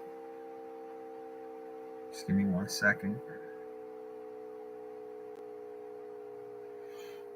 I don't know how to like screen share any of that stuff. I don't know if I could actually do that during a live stream. So I have like Zoom.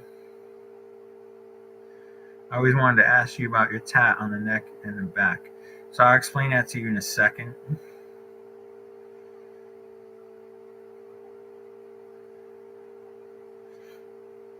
What's going on with that? And then I have so many like short videos on here.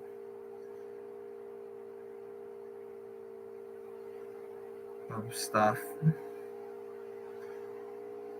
Oh shit, this is the Egyptian restaurant. That was crazy. That place. There was like big pharaohs and stuff in there. Like it was nuts. It was haunted too. So let me see. That's her grave.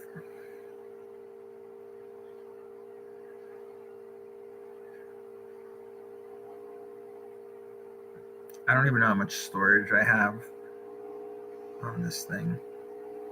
But I just have so many videos and photos of the places we went to.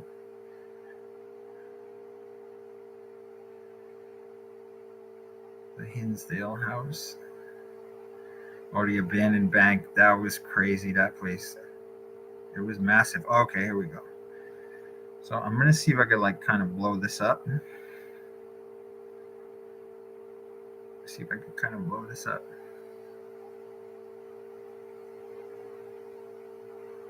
Hopefully Maddie will come to you. Yeah. She hated when I called her that, dude. She hated when I called her that. So initially, when I first met her name is Madeline, but I would call her Maddie. I don't know why. I just did. And she hated it. She hated it so much. But then after a while, she just was like, she didn't even notice, you know? She didn't even notice it.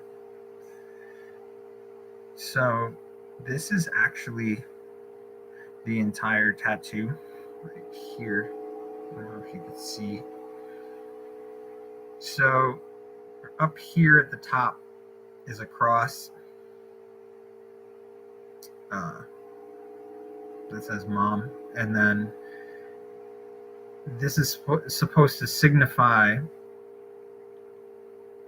the gates of heaven opening up, and then there's like clouds there, and these are like little rays. I don't know if you can see, there's kind of a reflection. There's like little sun rays coming down over here, and this is these are the hands of God right here.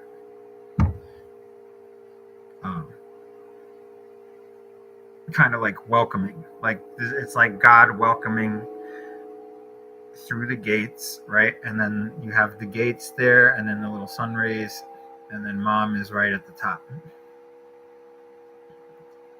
So this is literally like my spine right there.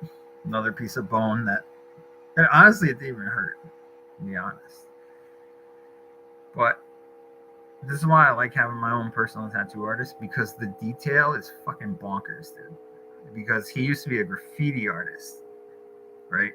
So his mind is just fucking bananas, dude. He's bonkers. So he does, like, everything is so detailed.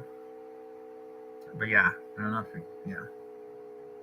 I'm not sure if there's like a reflection. My head is like in the way of the light. Yeah. So it's like the hands of God, and then there's clouds there. There's like a crazy shade of blue and white in there with the clouds, and then the gates, and then mom's at the top. Right there. I'll see if I can show you. I don't know if I have pictures. I don't want to take my shirt off, but I think I have pictures of the other stuff. Let's see if I have pictures.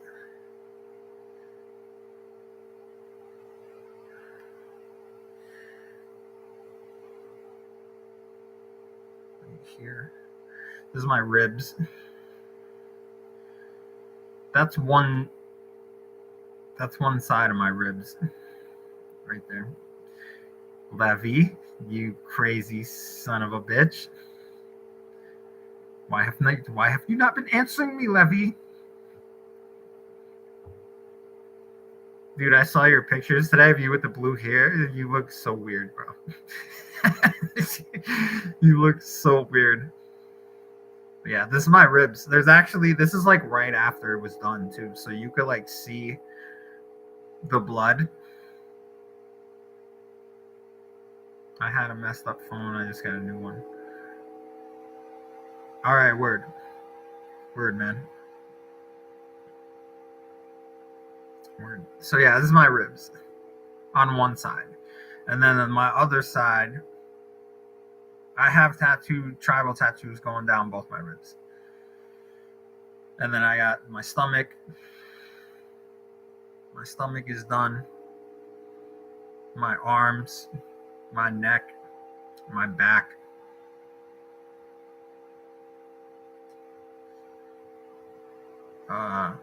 No legs. I don't think I'm ever going to touch the legs.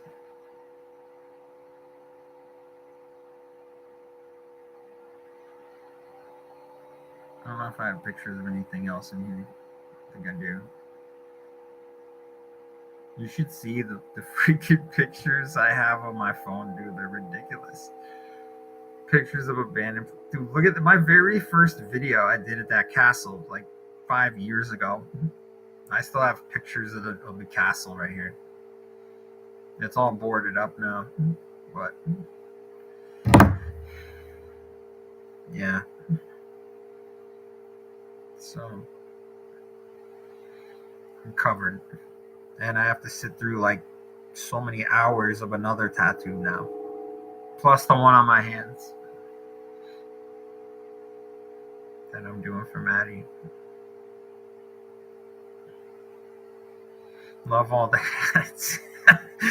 I'd buy more, but Biden is president, so they're instead of being like $30, they're like $50 now because of his dumbass. So I'm gonna get started on that. Oh man, dude.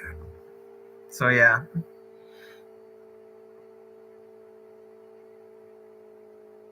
How many hats do you have? I have no idea, dude. I gotta get some more, honestly.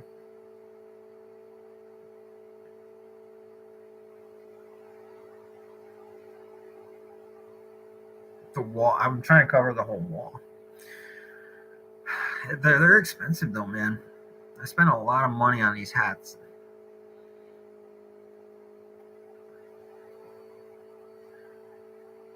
And I look for certain hats also because some teams don't exist anymore. Like the Whalers. Oh, where's the Whalers hat? There it is, right there. The Hartford Whalers. They don't exist anymore. This one here was hard to get. Where is it? Where's my finger? That one right there. The White Sox was hard to get because they didn't make a lot of them. And last year,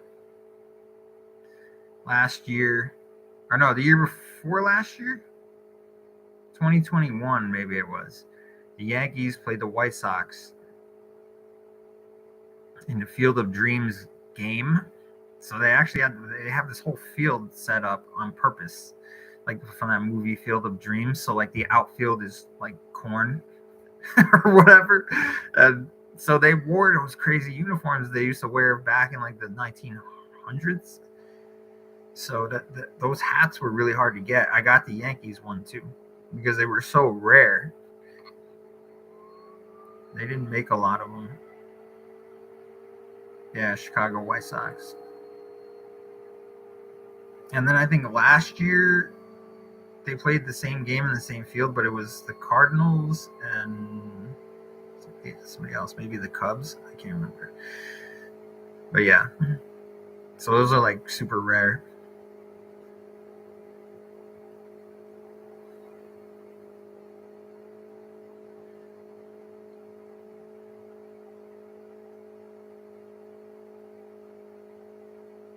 Yo, Levy, you still in here? You crazy bastard?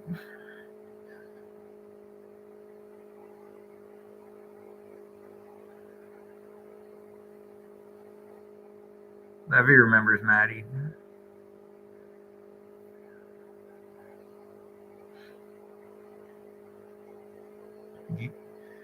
You got a Betty Boop on your right. The Cubs suck. Let me tell you something. I'm a Yankees fan. The Yankees suck. They suck. At least the Cubs won the World Series a couple years ago. The Yankees haven't won in like 20 years or something. The Yankees suck. And I'm saying that as a Yankees fan. I hate them. They suck.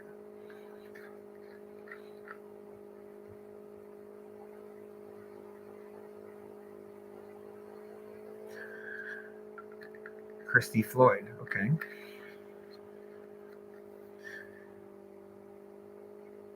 My dad would love this. He was here.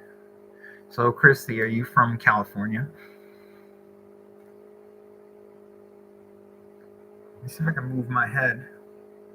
I have the San Diego hat too, Christy. So we'll go. Let's see if I can roll my ass.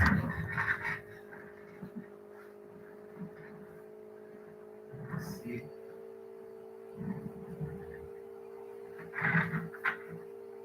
Oh.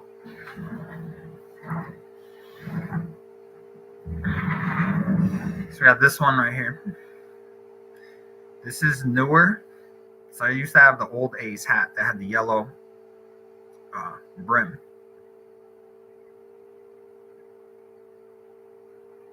Jessica Wagers. I don't know why I don't just get up and walk.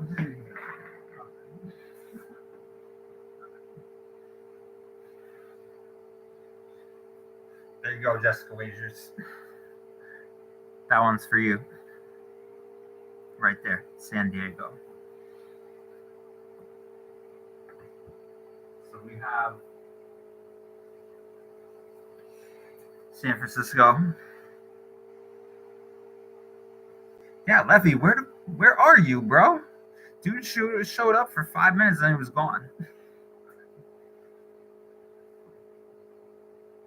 So I have let's see. The Mighty Ducks. How about that? For you guys that are from California. The freaking Mighty Ducks, dude. Alright. Hold on, I'm waiting one more. Hang on. I'm gonna pick that up, don't worry. I have the LA Lakers. I don't like the LA Lakers. I have the LA Lakers because because for me, I remember the old Lakers, like with Magic Johnson. I hate LeBron. I hate LeBron. LeBron is garbage. All right. So, yeah.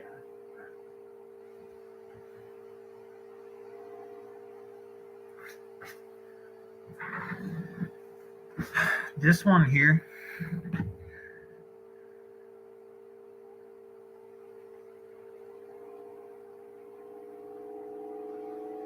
San Diego. What happened to California, man? Why is it so awful out there? I heard like Gavin Newsom is like the worst human being in the history of human beings. So this one here is also very rare. I was at a bar one night. This is years ago. This drunk girl walked by me, obviously very stupid and drunk. And she goes, I was wearing this hat. She goes, I'm a huge Boston fan. And I myself was a little tipsy, but I don't. I'm like, this is not a Boston hat. Like, I assumed she was just thinking because it had a B on it that it was for Boston. I don't know. She was trying to act like she knew something, but she obviously didn't. But if you guys know what this hat is, these are very rare. These are rare.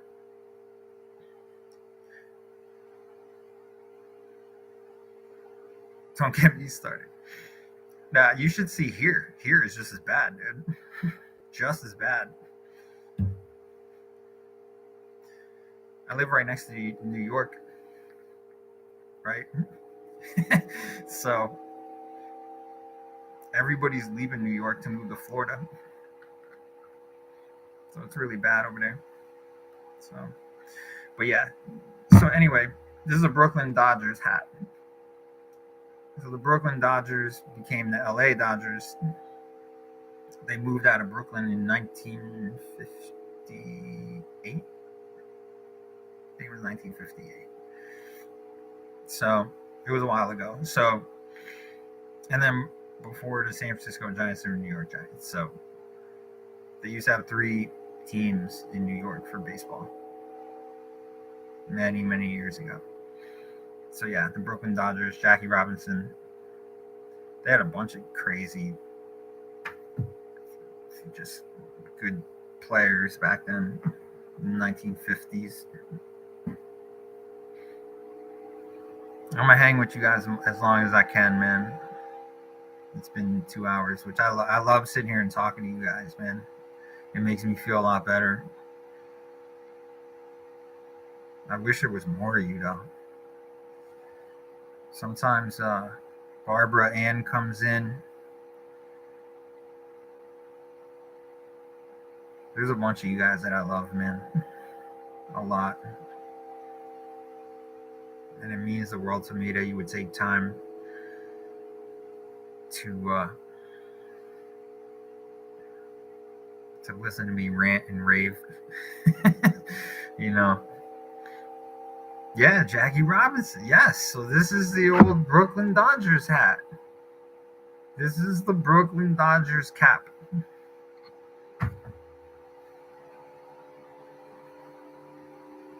There you go.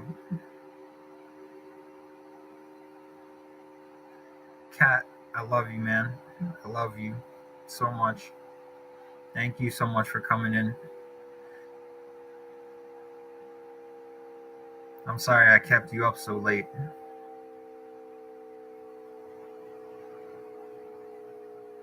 Yeah, I mean, I'm going to be doing some stuff. I got to get back out there, man.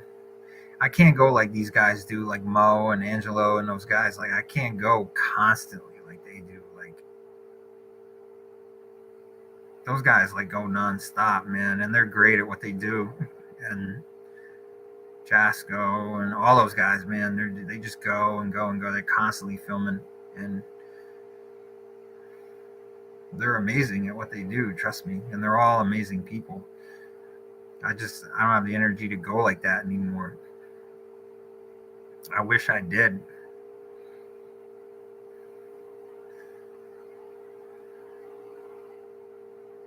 Especially right now, like I'm dead.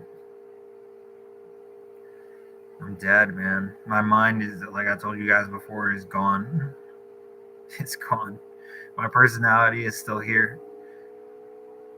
I'm never going to change how my heart feels about things, about anybody.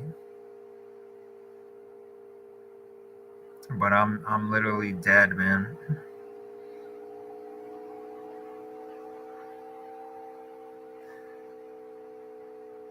Hey Cynthia. I'm getting better. You missed a lot of what I was talking about earlier. I'm sorry that you had to come in late, but you can go back and watch, please. I don't want to have to explain anything again. No offense. But I appreciate you coming in, Cynthia.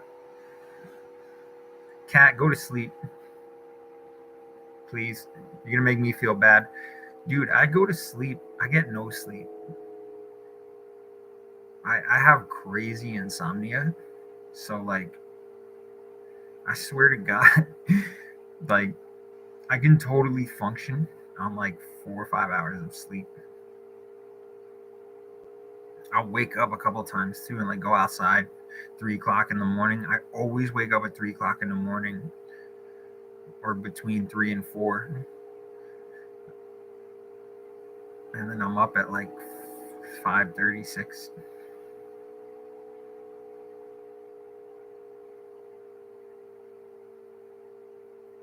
Hey, handsome. Stop hitting on me. Believe me, there are certain people that are in my life that I wish would hit on me, and they don't. They just turn their back.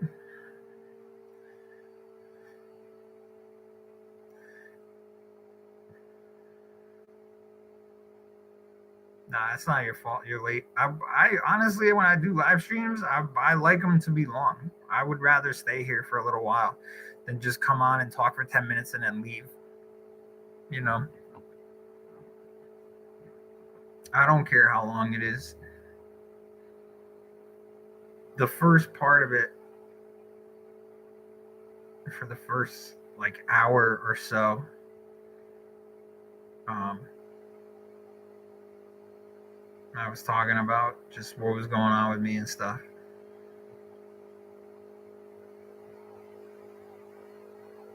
And just something really sad happened, and I don't want to talk about it anymore.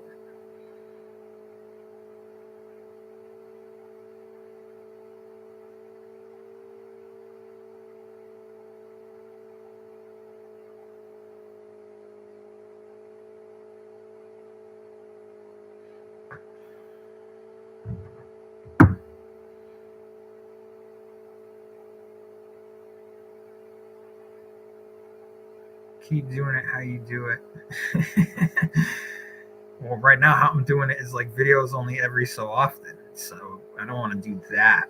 I at least want to do a couple a week, maybe not every other day like Angelo, but at least a couple a week. So I'm looking forward to getting back out there.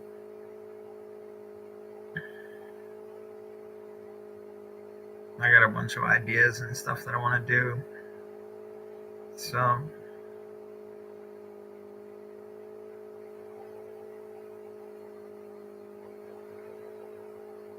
just a little bit heartbroken right now.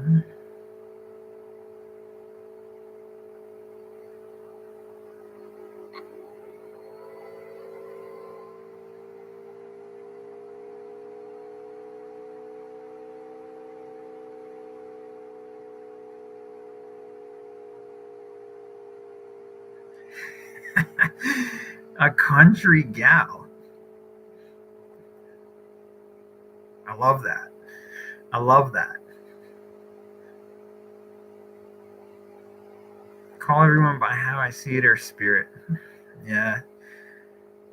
Yeah, I mean,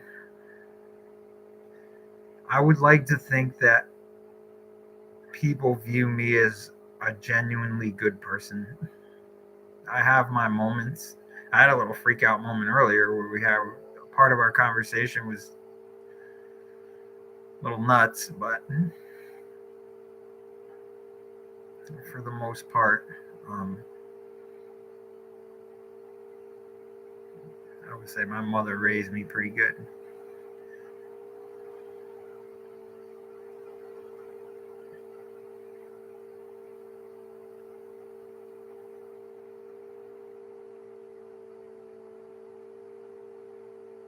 Sending prayers for you. Yeah, I appreciate it, Christy.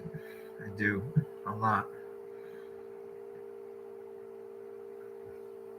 I love the shit out of that girl, man.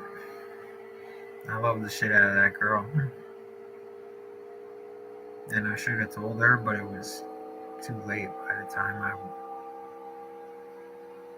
could have said anything to her.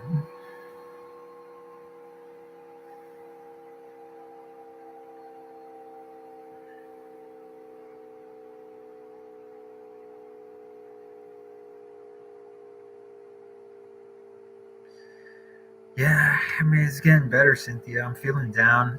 I'm getting better every day. I've been eating these like CBD gummies that Sue Gerling told me to eat. And they actually are helping. So uh, they're pretty strong. But for the past like week and a half since I found out about Maddie, like I've been like numb, like my body, my brain is just numb. Like, and I'm going out there every day, and I feel like I'm not doing shit right. Like I'm just going through the motions every day, and my brain and my mind is just so gone, you know. And I feel like I'm just going through the motions instead of doing what I'm supposed to be doing. And so uh,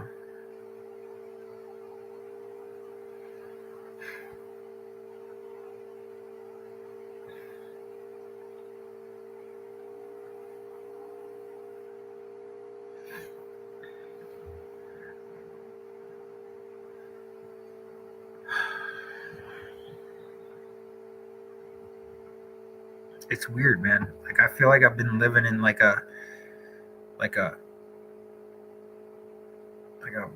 like a dream, like an alternate reality or something.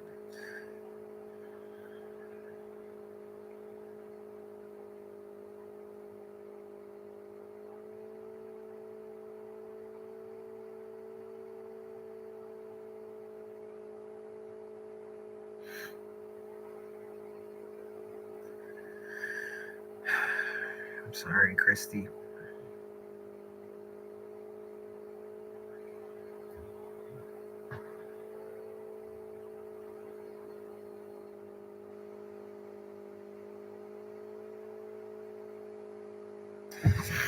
Hold on, Levy. Levy texted me.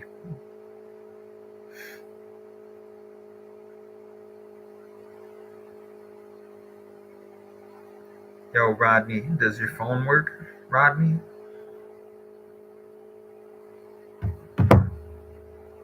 He left.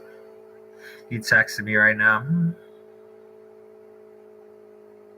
I'm talking to him right now. Oh, so you know what? I might get to do something really cool actually. So a while ago, a buddy of mine hit me up, and he was like, "Yo, me and my family have this antique shop, and it's supposed to be haunted or whatever." Let me just see if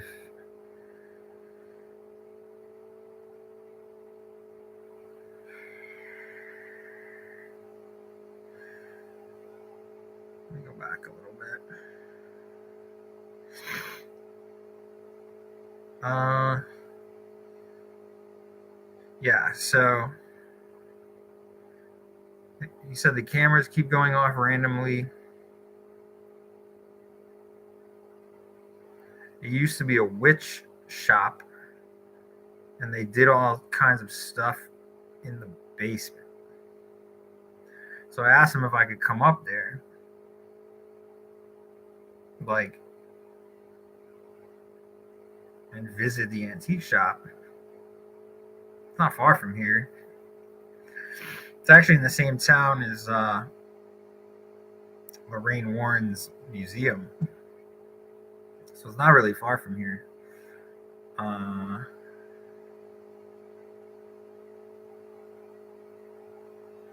yeah, so that yeah, so I want to go there because we talked about it a long time ago, and then I just reached out to him recently because I was thinking about it. I was like, I haven't seen anybody do like a haunted antique shop at all. So I was like, I want to do that. So I don't know, it could be cool. And he said that there was like witch stuff going on in the basement. So I love witches. They're the best.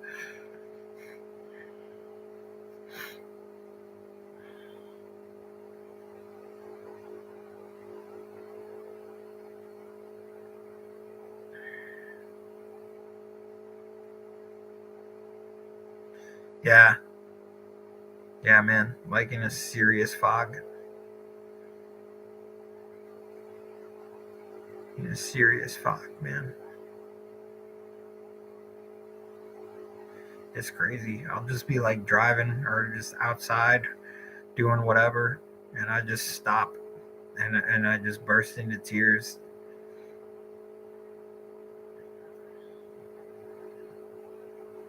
You know, like it's rough. It's not as bad as like earlier in the week, but it's still pretty bad. You know, it's tough. You know,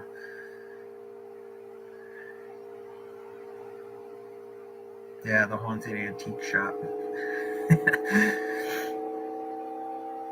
So we'll see what happens with that. That'll probably be happening soon because I haven't seen him in a while and he wants to hang out. So just a buddy of mine. He's not anybody that does like videos or anything.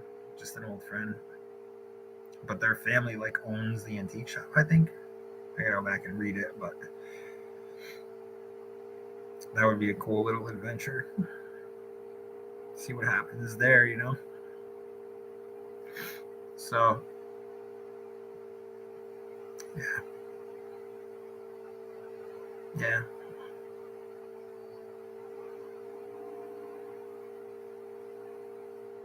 I appreciate the guys that stuck around. It says there's 8 of you here. I know we got up to like 10, 12. So I appreciate you guys a lot, man.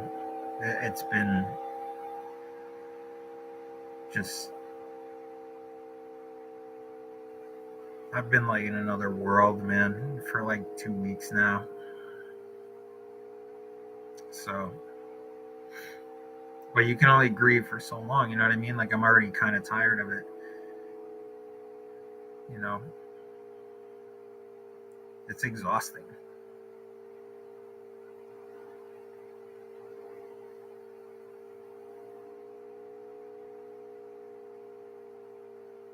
A lot of spirits are attached to antiques. That's true, man. That's true.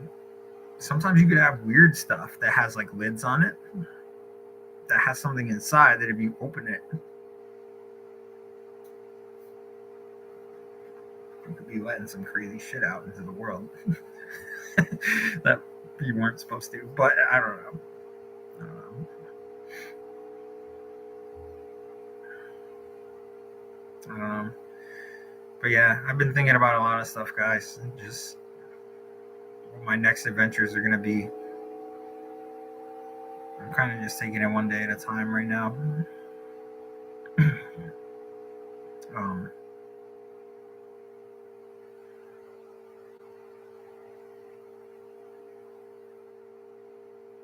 yeah, it's been rough, man. It's been really rough.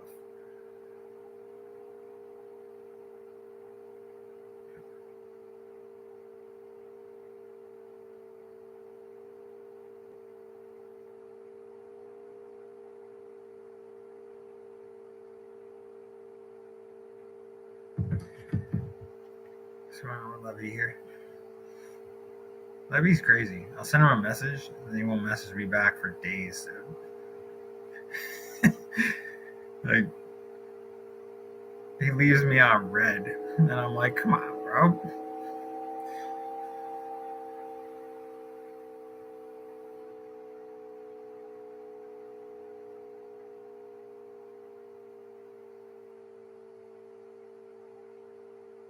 It's so funny. I texted Maddie on Facebook Messenger like she's gonna answer me.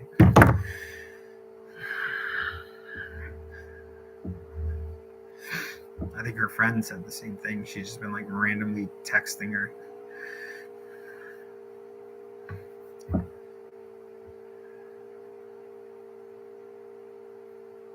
Yeah.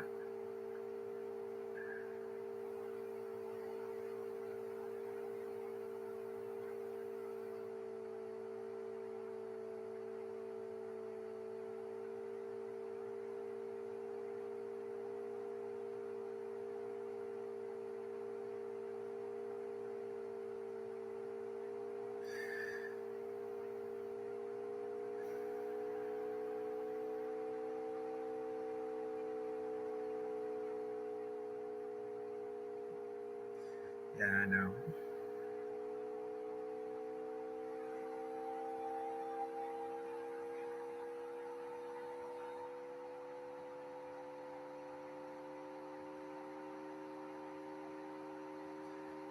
I wish they would do a thing. Like, I know there's a chat, but I wish they would have something that was like Zoom where I could see all of you. And we could all just be Brady Bunched up on the screen right here. That'd be crazy. Instead of just you guys typing and stuff. I wish they would do it like that.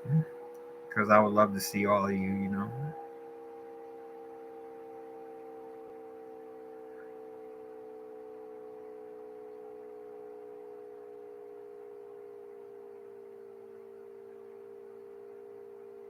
Yeah, see, that would be cool, Jamie.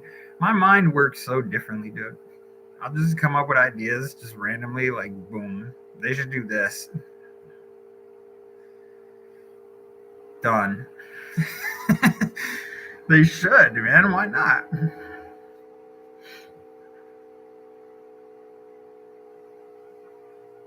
I'm not even trying to glorify myself. I'm just saying, like, my mind works so differently. People tell me, they're like, I don't know why I didn't think of that. And I'm like, I don't know. Just throwing it out there.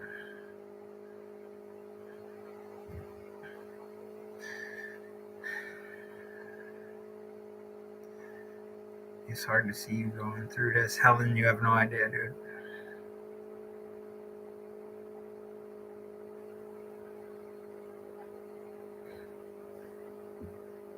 You have no idea.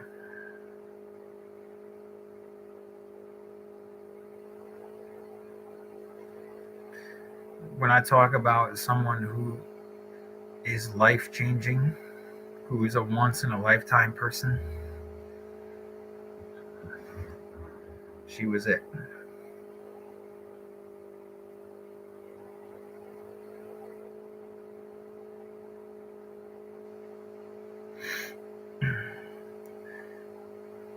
Cynthia, you are nude right now. Are you wearing pajamas at least? I'm very confused. I'm very confused right now.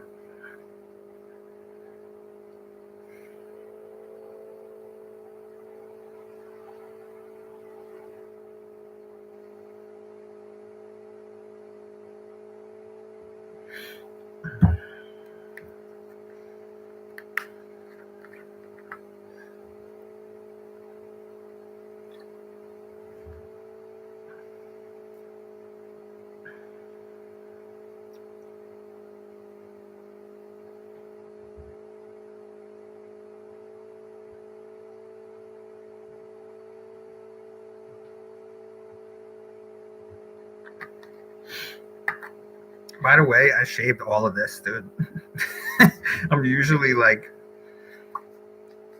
like Harambe or whatever. But this, I just decided to go full, like, I guess Amish look.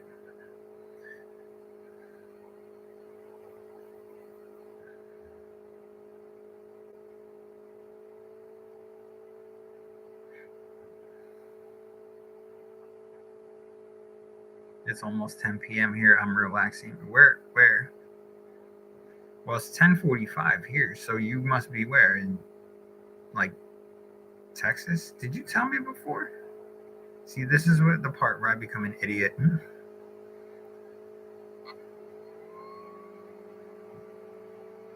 I know you told me before. I just don't want to scroll back up and read all that again. No offense.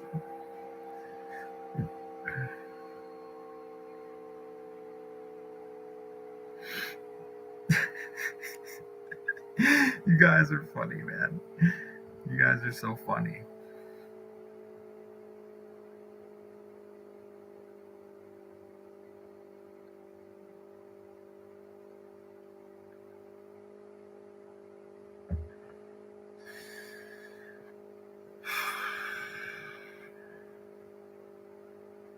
It's been a hell of a conversation. What did we cover today?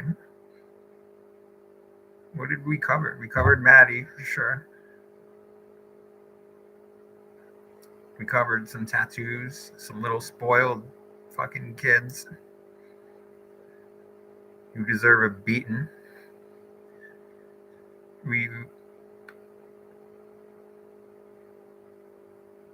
Alright, yeah.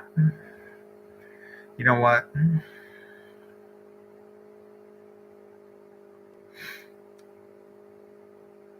To each his own, man. To each his own. Memphis, Tennessee. I might be coming down south. Levy invited me to go to like Virginia, and then he asked me to come to Florida with him. So I don't know when that's happening, or if that's happening. I have no idea. He's so funny. He's like, do you want to go? And I'm like, fuck yeah. And he's like, good, because I didn't want to go alone. I was like, all right, man. Like, yeah, I'll go. I have no issue going alone anywhere because I'm just a loner. Everyone hates me, so I just stay away from people. I am a loner. I live a pretty sad life, just going in abandoned buildings.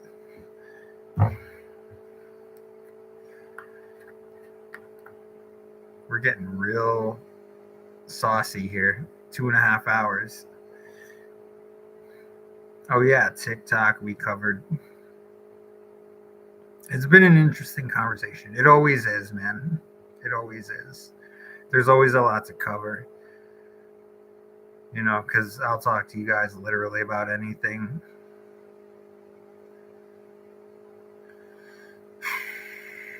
What is that? Yo, Cynthia, what is that haunted? What the hell is that thing in Tennessee?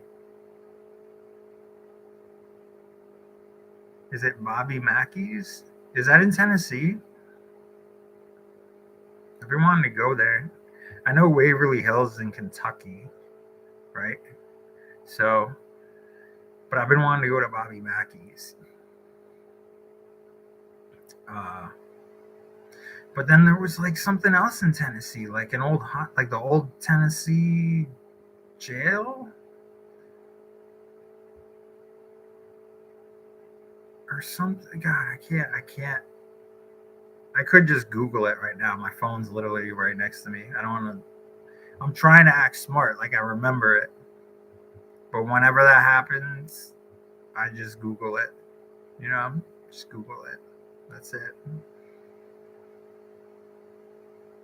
What's the prison close to Smoky Mountain? Isn't that the name of the prison, though? I think it's literally called Smoky Mountain Prison.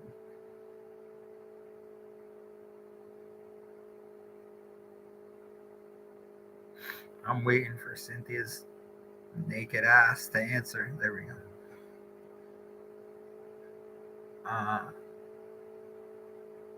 Great central location for possible fan meetup. I don't even have that many fans, dude. That's why I don't want to do fan meetups, because I don't even have that many fans. But Maddie was a fan of mine. That's what makes shit crazy, dude. That's how I met her in the first place.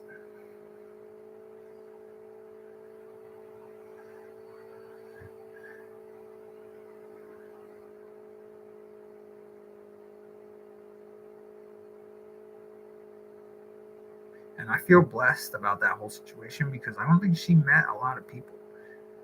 She went off a lot, like, on her own and did her own thing, because she was super ballsy. So I feel blessed to have been able to meet her in my lifetime, man.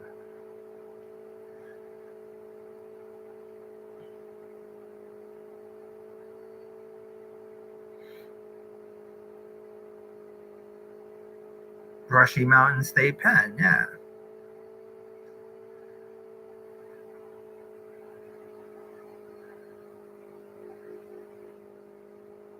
That's in Tennessee, isn't it? Is Bobby Mackey's in Tennessee? This chat is going too slow, and I just get super fucking antsy, dude. I get crazy antsy.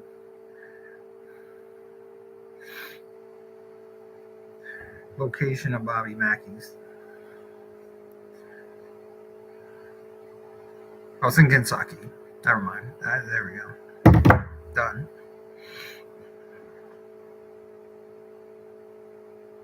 Yeah, the penitentiary though. I knew there was a penitentiary in Tennessee. Is there not like an old hospital there too though? I know there's something that's like right on the tip of my tongue.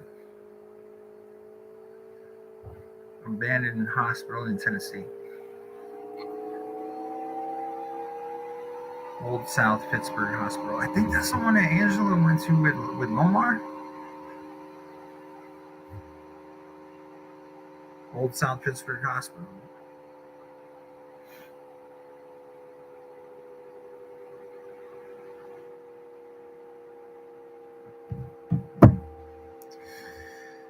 Me and Angela, when we were here, when he was here, not this past time because we did Kings Park and those two mansions. The previous time, we went all the way up to upstate New York, and we went to this place that was an old sanitarium, and it was like up on a hill, and it was just so creepy, dude. It was so creepy. Like, I'm sure you saw in the video, like, we just dropped a REM pod right on the stairs, and it was just going off. And then we were just asking questions, and it was just going off. Mind you, like, we're in the middle of nowhere. Like, this place is up on a hill. It's far away from civilization. Like, it took a minute to walk up there.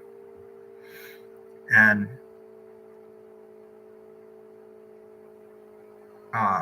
recently, before he came back the last time to see me, and we did some stuff,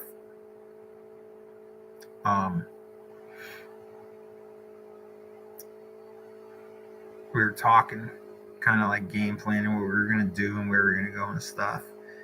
And he's like, yeah, I wanted to go back to that old sanitarium. And I was like, bro, we can't go back right now, because literally 2 days before our conversation, some kids went up there and lit the freaking place on fire. Right?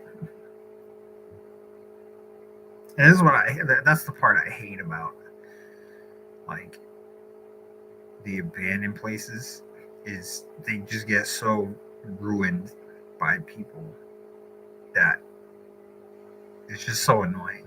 You know what I mean? To me, it's just so disrespectful to anyone who was ever a patient there or who worked there or whatever happened anywhere, any of these hospitals. It's just so disrespectful. And so they had a fire there, and the second floor was already bad. Or no, it was the third floor. I don't remember, but it was already bad. That place was destroyed to it. Like one part of it where we went in, the whole wall was down. There was just bricks everywhere, and we had to climb up it. It was crazy, and I just hate when people destroy stuff, man, and they don't need to. Like the place is already old and decrepit. Like why do you gotta go in there and make it worse? There's no reason for that. Plus, you're gonna draw attention to it for anybody that wants to go there and take pictures or whatever. That was not being disrespectful. No, no, no. Tell you what, though, I was I was in the basement of that place by myself, and it was kind of terrifying. It was weird.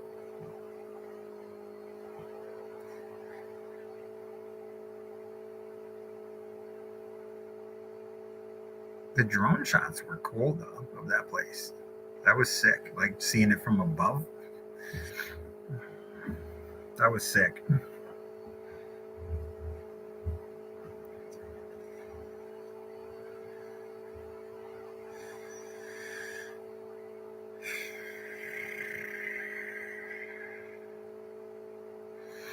Yeah, Helen, I love you, dude. You can talk to me anytime. I'm just battling it right now.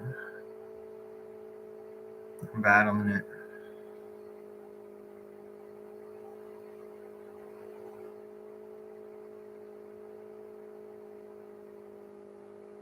This one is so different from the other times where I lost people, or from just my own battles, you know. This one is so different.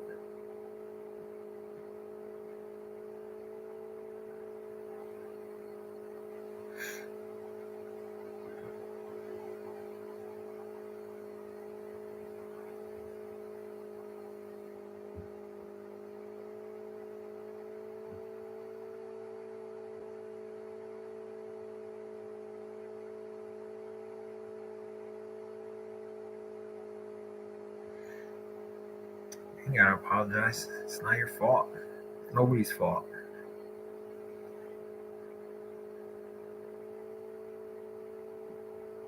I mean, I'd be lying if I said I didn't feel a little bit of guilt myself because I could have reached out to her a little bit sooner. I've been wanting to for months now, and it was just too late.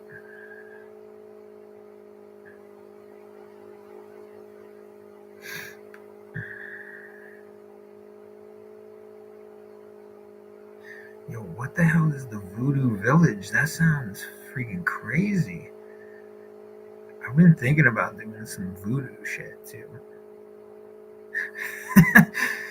There's weird voodoo rituals you can do. Voodoo Village sounds crazy, dude.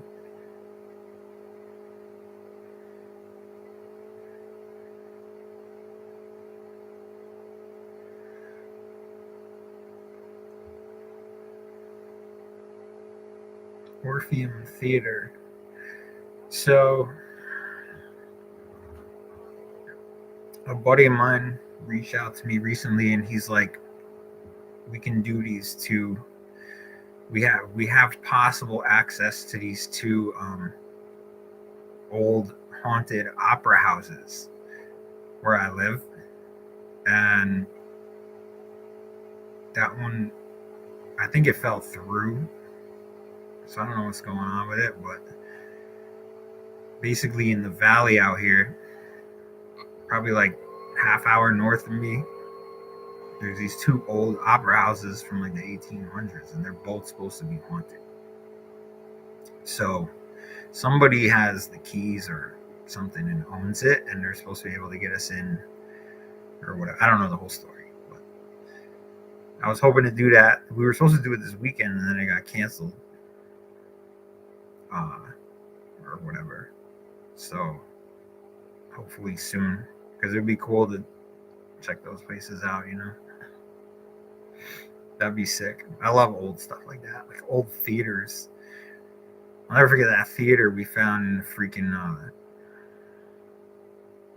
God, what was it, man? I can't remember the name. I think it was Middletown Hospital or something. I can't remember. But we found this old theater in there. It was crazy. There was a piano sitting on, like a full blown, not even damaged piano, just sitting on the stage right there. Like, it was just freaking bonkers, man.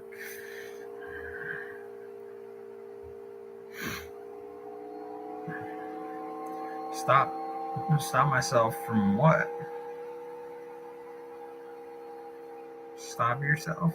I don't get it.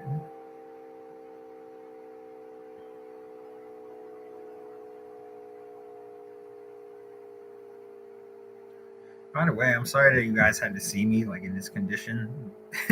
I'm sure the Chad that you see on camera really is like that's me, just goofing around, but like serious, emotional, and like I'm totally into what I'm doing.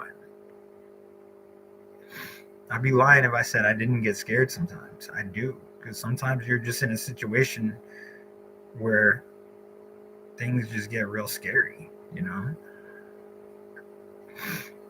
It just happens.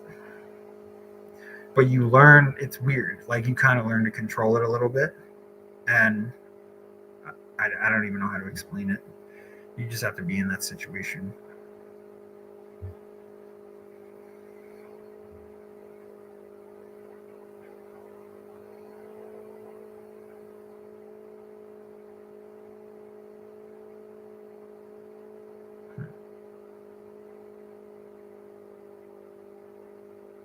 Voodoo curses. That sounds crazy. Imagine like having a hex put on you or something. Could you imagine if like some freaking warlock or somebody walked up on you and just put a hex on you?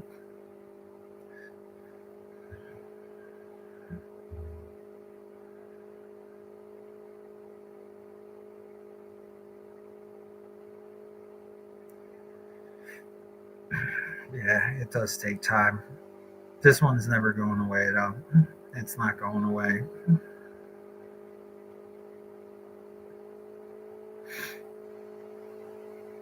It's not going away.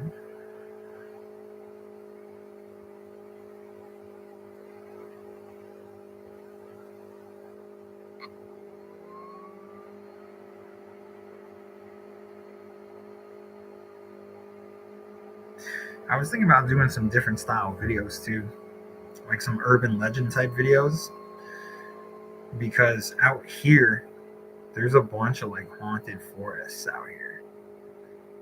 Uh, there's one uh, there's one forest that uh, is supposed to have a hellhound in it. So you're not supposed to go walking in the woods because the hellhound. I forgot the story. It's like if it sees you 3 times, or if you see it 3 times, you die, or something like that. So I was gonna go out there, of course, by myself. And there's a castle at the top of the hill, so it's like a long walk, dude. It's like a really long walk at night through the woods to get to the castle. I mean, I could go during the day, but that's not entertaining. But yeah, there's supposed to be hellhounds out there, or at least one hellhound, and I think it's supposed to be responsible for at least one death or something. And then there's like another place that's like a haunted road where they say there's like creatures out there that fly.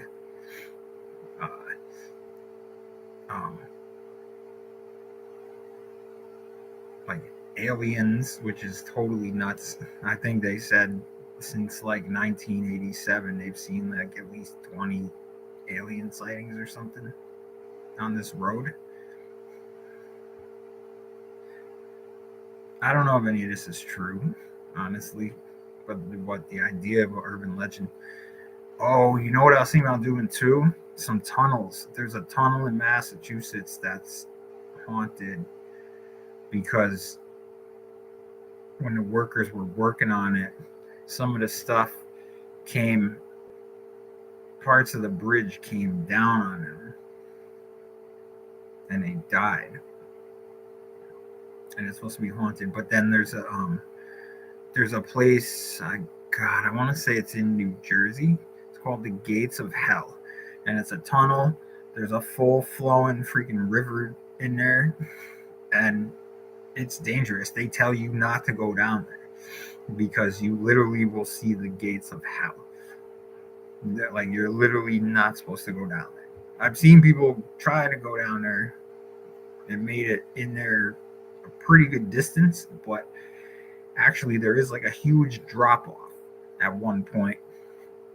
So if you make it far enough, you could fall down there and they'll never find you. They'll never find you.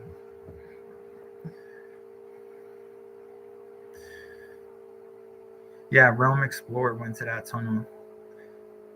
He went to that tunnel. I've been meaning to go there.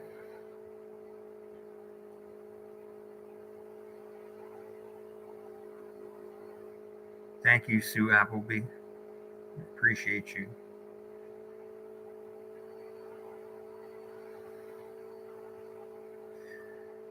Actually, Chris lives there. He lives in Massachusetts. So like he does stuff out there.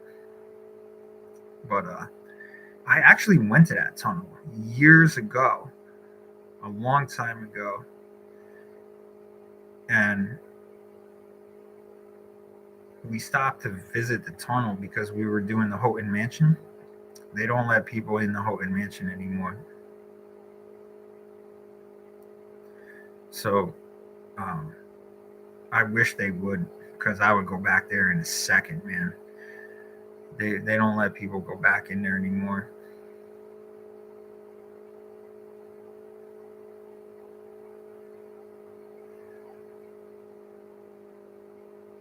Cynthia's still here.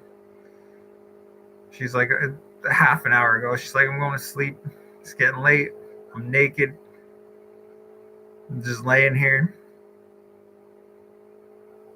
Now she's talking about, yo, what? Listen, we're not actors, man.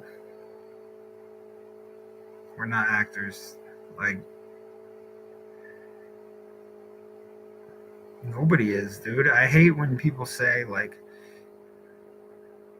the big guys, they get so much hate, man. I talk about it all the time. Like, they're not. Stuff's real, man. You try walking up in an abandoned ass hospital and you tell me it's not haunted after thousands of people died in there.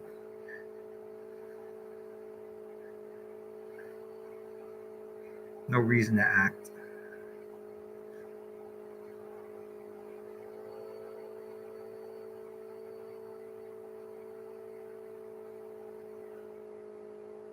Yeah, Sue Appleby. So, actually, more so than the actual, um,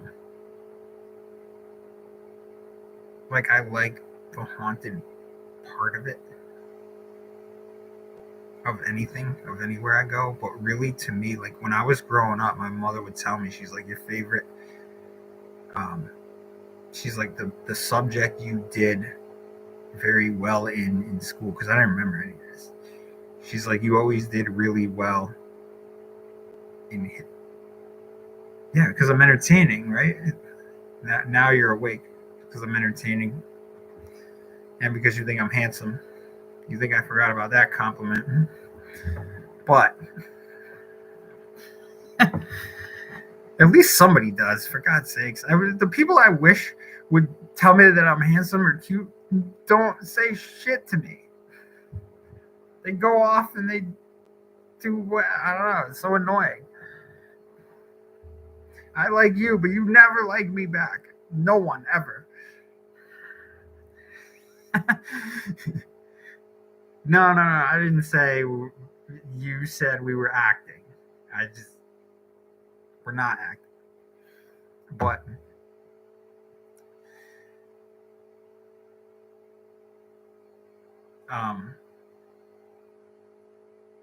where was I going? Oh, the history. So my mother used to tell me that she's like, your best school subject was history.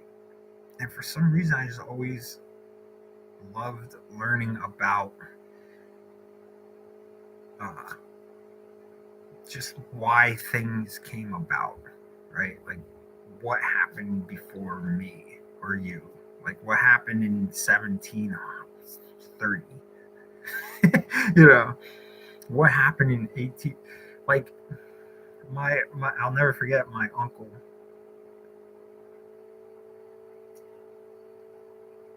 Uh, he used to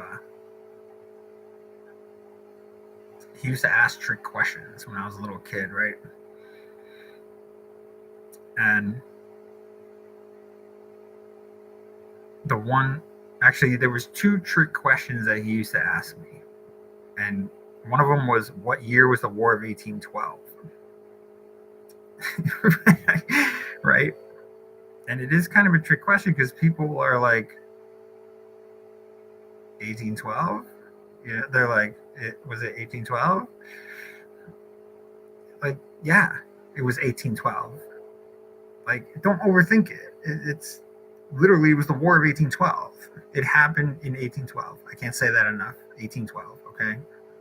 It was 1812. But like, so many stupid things, man. Like, I've seen like TikTok videos. Yeah, I am surprised at how many people answer that wrong. Also, the other question he was asking was, who's buried in Grant's tomb? I mean, it's Grant, right? It's Ulysses S. Grant is buried in Grant's tomb. Yeah, Grant. Why do you think it's called Grant's tomb? So like, he knew when I was a kid, he was trying to like get me thinking, you know. And looking back at that, I appreciated that because you can't overthink shit. I do still. Don't get me wrong, but it's just so basic and easy, dude.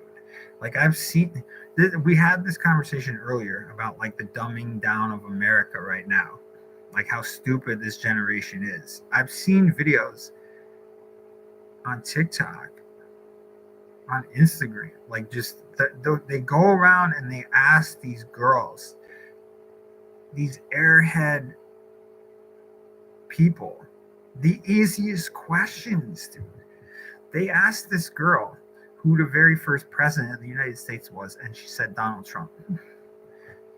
Now, I don't know if any of that is staged or whatever. Maybe it is, maybe it is. I have no idea. But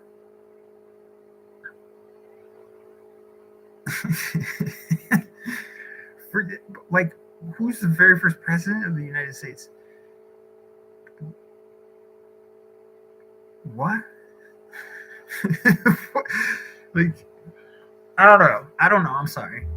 To me, like a lot of this stuff is just common sense. Like I'm not trying purposely to act like people are dumb, but they just are, dude. And it's so annoying because I just can't believe that. To me, it's just so easy, but to them, it's like, whoa, like what? You know, like read a history book, man. If you know how to read. That one got me though. What year was the War of 1812? I don't know. I don't know what year it possibly could have been.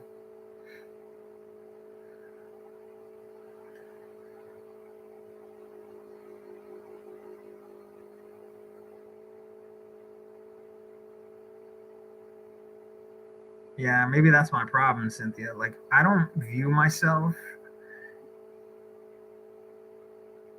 as attractive or worthy or valuable. Like, I know I am, but I don't view myself that way. And maybe that's why other people don't.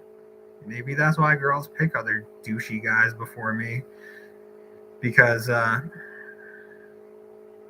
just don't think they're seeing the real me. But they won't give me a chance, so it's like, you're lost, whatever, dude. I don't care. But my thing is, when I'm out in public, I just don't give a shit about anybody. Like, I'm just not trying to pay attention to anybody or whatever. So if you're thinking about it from the mind of somebody else and they're looking at me, they're probably just looking at me going like, that guy don't give a shit. I'm not paying attention to you. You know, I'm just not. I would rather be in an abandoned building than be around any of you.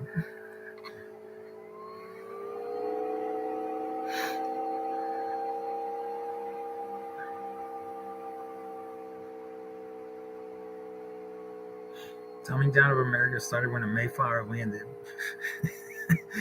It's funny how they teach people that Columbus discovered America when, like, how do you discover something that when you get there, there's already people there? Like, they discovered it, not you. So now you're teaching kids the wrong thing because Columbus did not discover America. There was already people here. They were farming and doing whatever. They were chilling. That was their land. You can't just come in and be like, I discovered this. They were already there. How does that make sense? Now you're teaching kids about Columbus. Got a whole holiday after that guy. And supposedly he was pretty brutal too. He treated them like shit and terrorized a lot of them. So what do you really know? Or what are you really teaching people? You know? What are you teaching kids?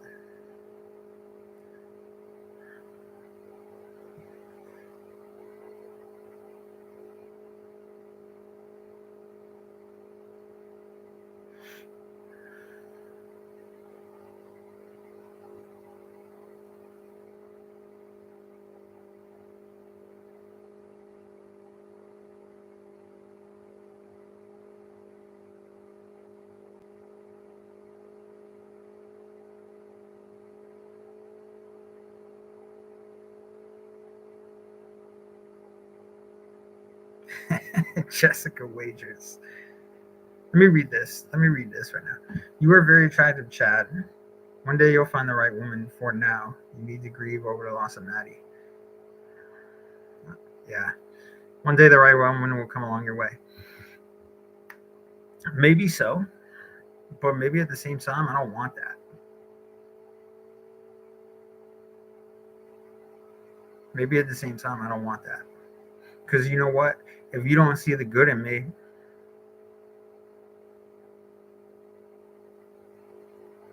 and a lot of me, like, I'm working on so many different things, man. Here's what it is. I want to blow up. I want to blow up. Not just for the sake of blowing up, but for the sake of later going back to the same people that rejected me and going, look at me now, go fuck yourself. Because it's happened so many times with people. And you start thinking about that. I'm in my 40s now. It's like, yo, like, is anybody ever going to come around? Well, whatever. Might as well just go do this since you don't see it. I'm doing cool shit. I'm seeing shit you'll never see.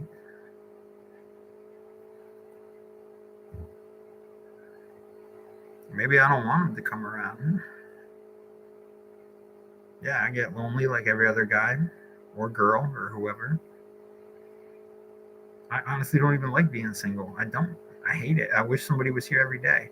That girl knows exactly who she is. But she decided to go in another direction. And is honestly so confusing to me. I love her, but she's just, I don't know. I don't want to say anything bad about her because I just can't. You guys don't know who I'm talking about, but I just can't. I can't do that. You know, I'm not like that. But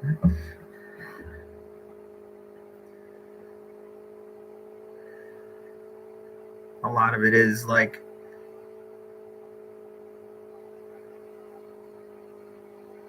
thinking every day that I want to use all that rejection from everybody as motivation to blow up one day and then tell you to go fuck yourself and that you lost out.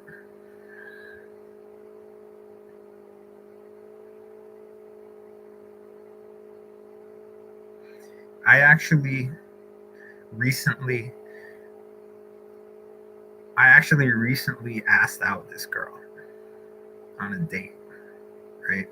She's really pretty, friendly, whatever, got no problem with her. We were talking, and she said to me, like this was gonna go over my head, right? She said to me, she goes, yeah, I'm okay with just being single right now or whatever. I'm like, okay. And then she goes, I have really high standards. She used that as a reason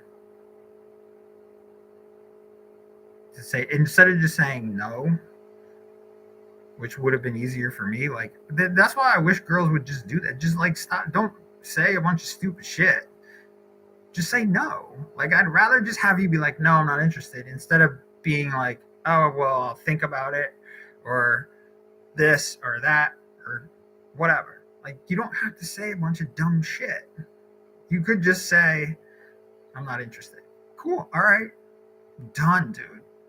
Done. That's it. That's all it takes. You don't have to like complicate shit. So she said to me, she goes, I have really high standards. I took that as a fucking insult. I'm like, are you? She literally said this to my face. And I'm like, I'm thinking to myself, like, you're a cashier, dude. You're a cashier in a fucking grocery store. You think that some millionaire is going to come along, you know, fucking Rolls Royce and just scoop you up and act like you're fucking gold? Because you're not. And that's the problem. These girls are like fucking nobodies, dude. You're a nobody. And you're trying to act like you're fucking Jesus Christ. She goes, I have really high standards. What does that say about me?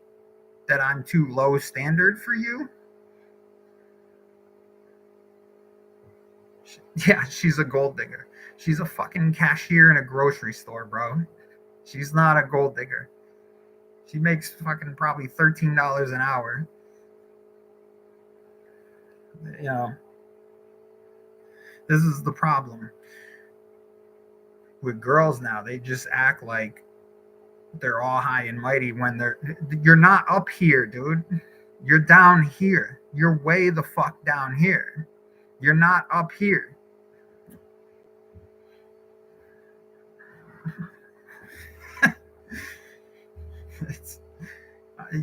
You're fucking Prince Charming is not riding in on a white horse and saving your ass tomorrow. It's not gonna happen. It ain't happening. Sorry if that's harsh, but that's the reality of it. It's not happening. And then later you wonder why you got hurt by somebody, by some loser that you decided to date that you thought was going to be your knight in shining armor.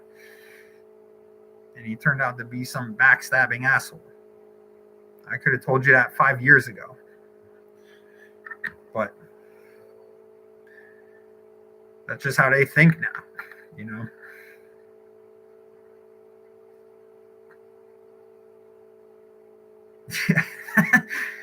Well, you know what? Yeah, I did dodge a bullet.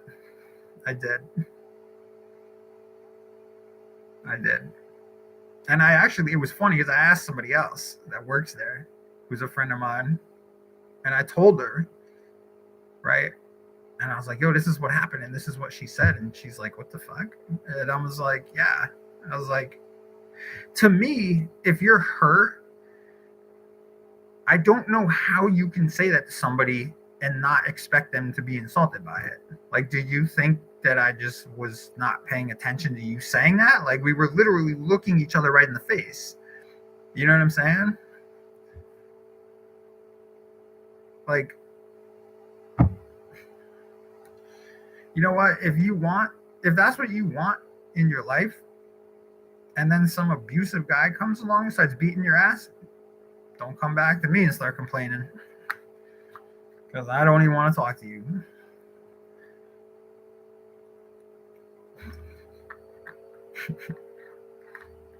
Just funny, dude.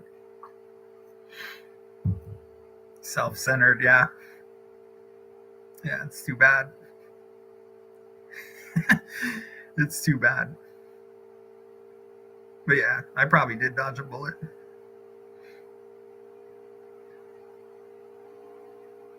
And to be honest, man, I think over the years I've dodged a lot of bullets. Like, yeah, I have met a lot of great girls, a lot of girls I love to death.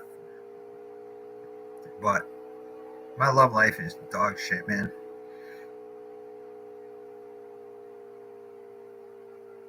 My love life is dog shit. And it's not because guys changed, it's because females changed, man. I'm fully blaming it on females, 100%. They changed so much, dude. They changed. If you go back into the 1950s and look at what females were, right? You're in a dress. You're looking pretty every day. You're cooking and cleaning. You're having shit ready for your husband who was working all day. He comes home. You're in your dress, looking pretty. And mentally, too, they were just different back then. Like, they were much sweeter. It was just a different time. That's what a female is supposed to be. They're supposed to be pretty and sweet and smart and, like, have a good personality. Those are the traits that are important. Now, it's like, you even try to talk to a girl, dude, like, it's like I'm talking to a fucking wall. Like, there's no, like, nobody knows how to hold a conversation. A lot of them aren't even smart enough to, like, even know what's going on. So you sit there and try to talk to them, and they're like I'm holding the whole conversation because you're like an airhead or something. So it's so different, man. The evolution of the female is terrible. They all act like because they're pretty, that shit is just handed to them now, and it's not. It's not. They act like some guy's just gonna come along and give them all their money, take me shopping, get me a Ferrari, do this, do that. I'll see you later. How about this? Go get a job. Go make your own money. Go do some shit for yourself. Because the way I was raised, it's 50-50. It's 50-50. It ain't 100 me and 0 you. It's 50-50. That's how my mother raised me. My dad told me, after my mother died, he would tell me stories about how they worked together to raise me and my sisters and to get my sisters through college and to help me, because I was the only boy. 3 sisters and a boy. He would tell me stories. Me and your mother worked together to pay the bills. If I couldn't do something one month, she would help, with her share that month or whatever. You know what I'm saying? That's how it's supposed to be. But times changed, man. It changed a lot. It's not the same as it used to be. A lot of marriages go downhill because people don't find certain people attractive anymore. There's no such thing as love. You could sit here and think that you love somebody, and then a year later you don't, and then it goes downhill, and then you split, and you got 4 kids. So now their lives are fucked up because they're going this way and you're going this way, and everything's all over the place. Nothing is normal anymore. Sure, there's Don't get me wrong, there's a fair amount of people that are raising families and doing it the right way. Though there's still good people in the world. But we all know the downside of it is people are cheating on each other, going behind each other's backs, doing stupid shit. Like, it's just dumb. I'm not like that. I'm not like that. I'm dying to be loyal to somebody. But that person that I want to be loyal to right now is like doing some other shit. So I had to like stop and just be like, all right, you know what? I'm gonna go back to just doing what I'm doing, you know? I'm gonna just refocus.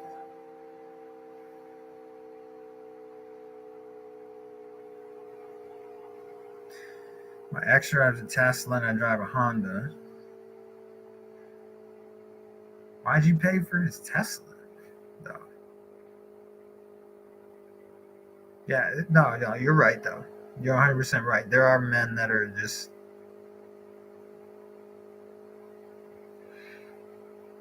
I could go on about them too. You know, the way that guys are. I can go on about them too. They ain't the same either.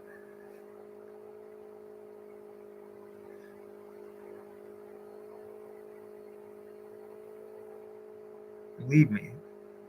Trust me. I'll tell you right now. There are guys out there that have amazing girls and they're going behind their back and doing dumb shit. And when they got somebody beautiful and amazing right in front of them. There are guys like that.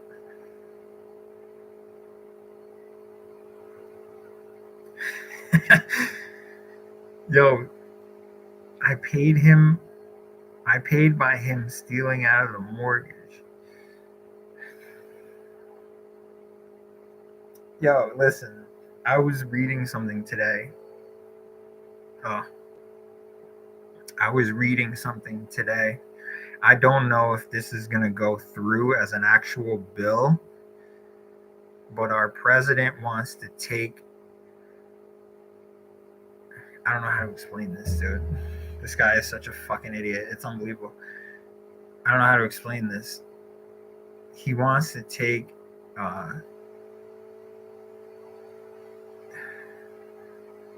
Man, I'm dead. I'm really trying to think of a way to explain this.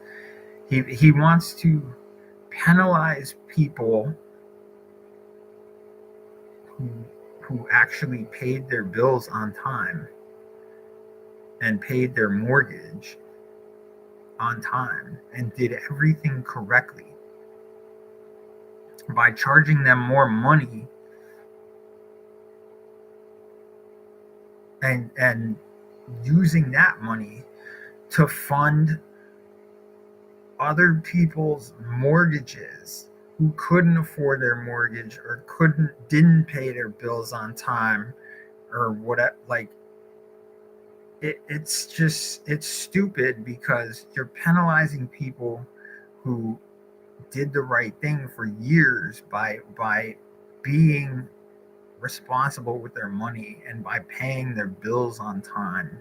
You're penalizing them by charging them more money to give it to people who did not pay their bills and who fucked up. Why would you do that?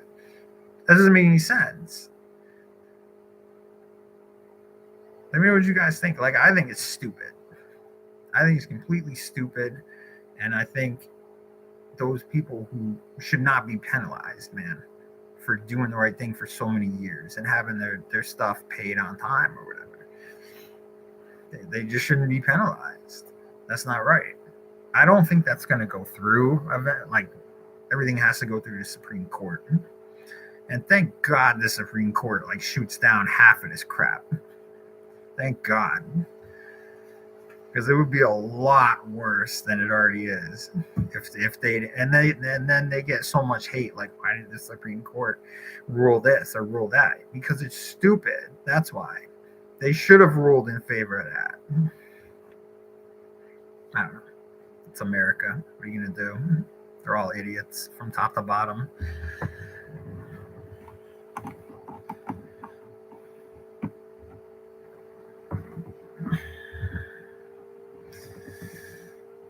All right. By the way, how much did that Tesla cost?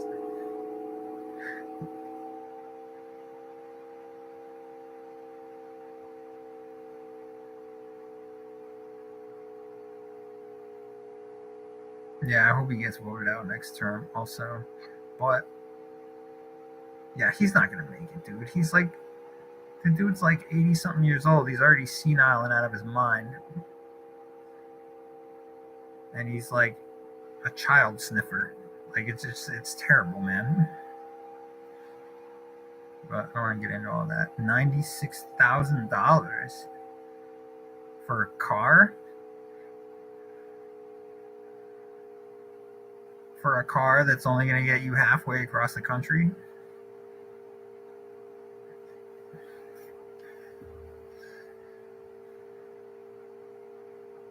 Personally, I don't like the idea of the electric car. I just don't. And a lot of the citizens actually don't either. If you pay attention, they actually don't like it.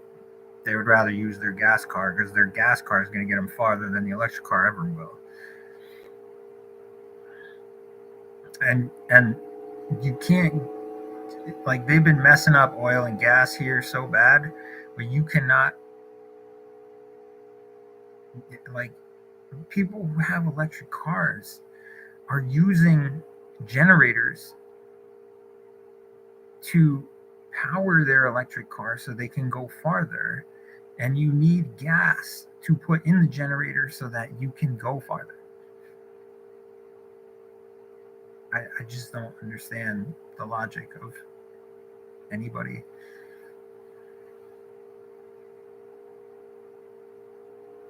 I don't think the power grid can handle it. It's not the power grid, bro. It's not. It's the idea of the electric car, because they want everybody on Earth to be driving one. So therefore getting rid of gas, which is just completely out of control. You can't, that'll never happen, to be honest. It'll never happen. But just the thought of them trying to do that is crazy.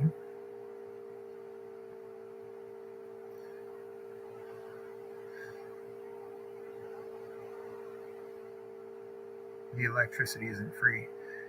Actually, when I was an electrician, I learned how to install Tesla chargers in people's garages.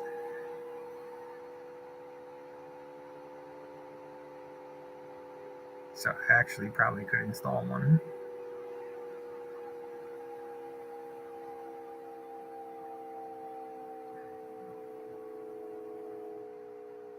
I don't like electric cars either, yeah. Yeah.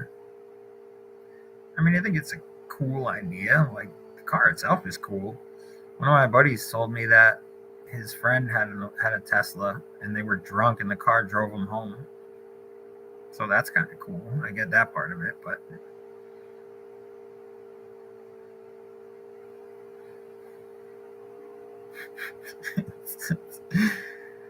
yeah, this is it's just, I don't even know what planet I'm on anymore, man. I don't even know.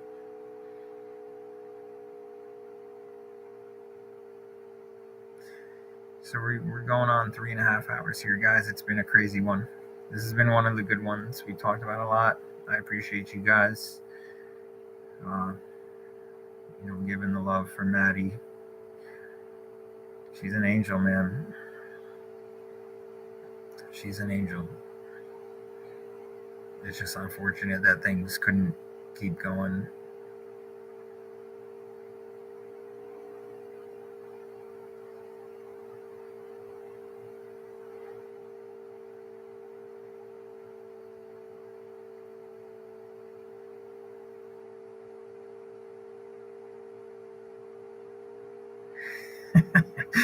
Jamie, imagine being stuck in a traffic jam and losing power and then the car just dies on you.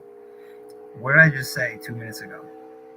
So people who have electric cars are literally putting generators in the back so that they can make it farther, because the electric car only goes so far.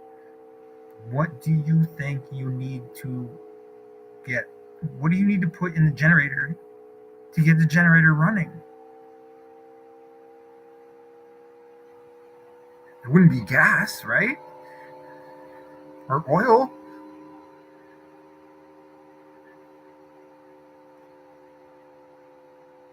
No, I'm just saying. Yeah, gas. Yeah, you need to put gas in the freaking generator to keep it running.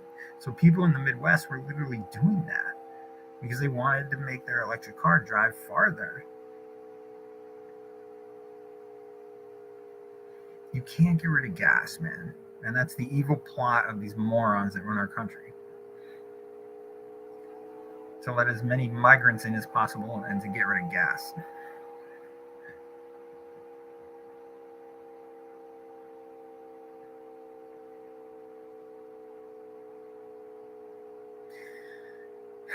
Yeah, solar power is not going to work that good either. Only because the sun is only up for a certain amount of hours every day. So you better hope that whatever solar power you get is fully charged from the sun being up.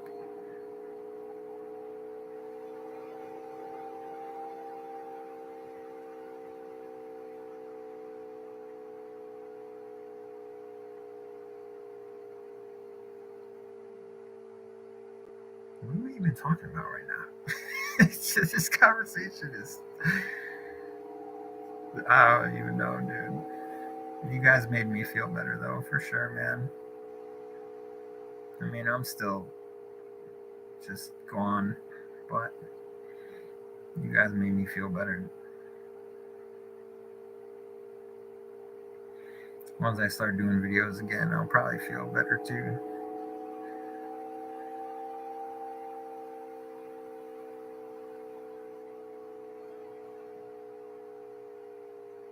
Oh, shoot. What's going on with, hang on a sec. I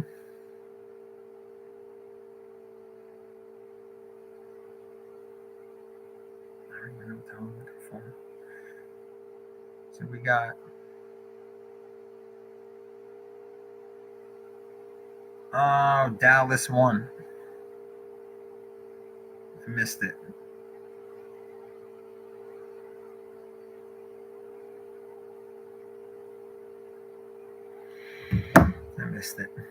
So they're down to the Final Four in the NHL.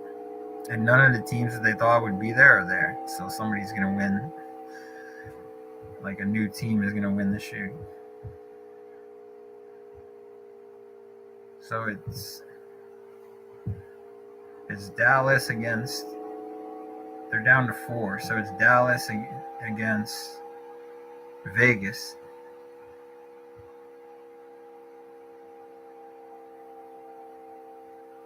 And Carolina against Florida. So the Panthers are playing Carolina.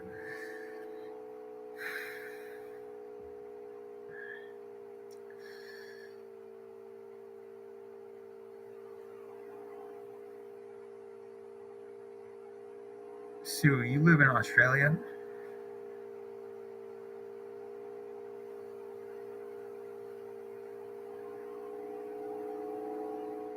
This might be the longest live stream I ever did. It was sad in the beginning because Maddie, you know. But it's been kind of crazy going back and forth with all the different stuff we talked about. I could stay up all night too. I'm a night owl. I got insomnia, so I'll sit here all night. Imagine that shit, like 10-hour live stream. 10 hours, 9 hours long. No one's watching that.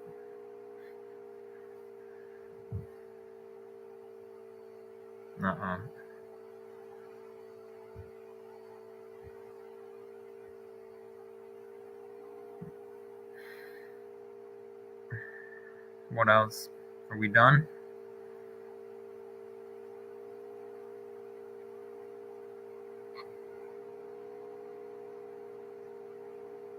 Noon here. It's almost midnight here. But whatever, I'm always up this late anyway.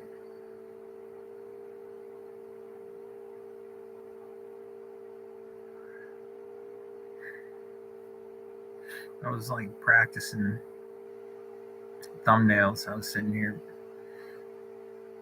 trying to do different thumbnails.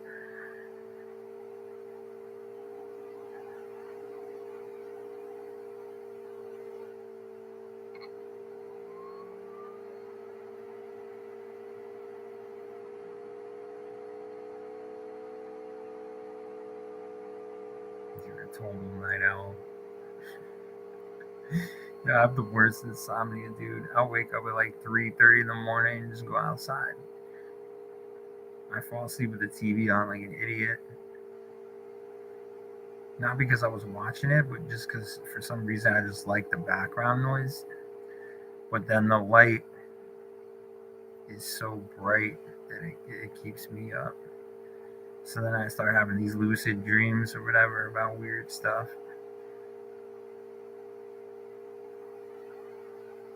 I don't know. You guys are learning a lot about me.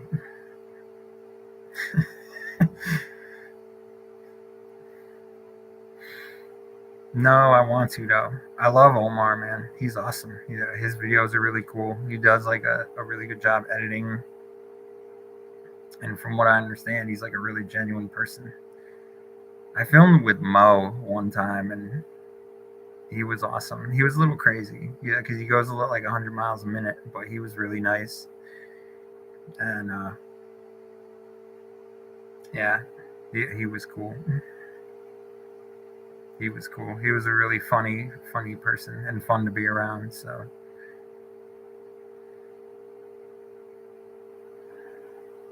I'm hoping to meet Omar one day. He was actually one of the first people I started watching back like 2013, 2014. And I don't think he does the abandoned stuff anymore because I'm pretty sure he got arrested or something happened in Florida. They made it like strict to go in abandoned buildings or something. So I think he stopped doing that and started doing some other stuff. I'd like to meet him though. I'd like to meet him.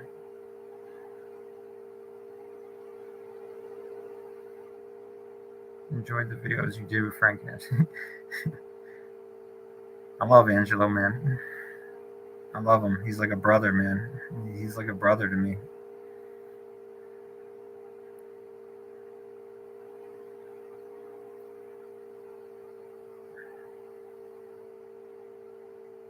What was Mo Sargi like?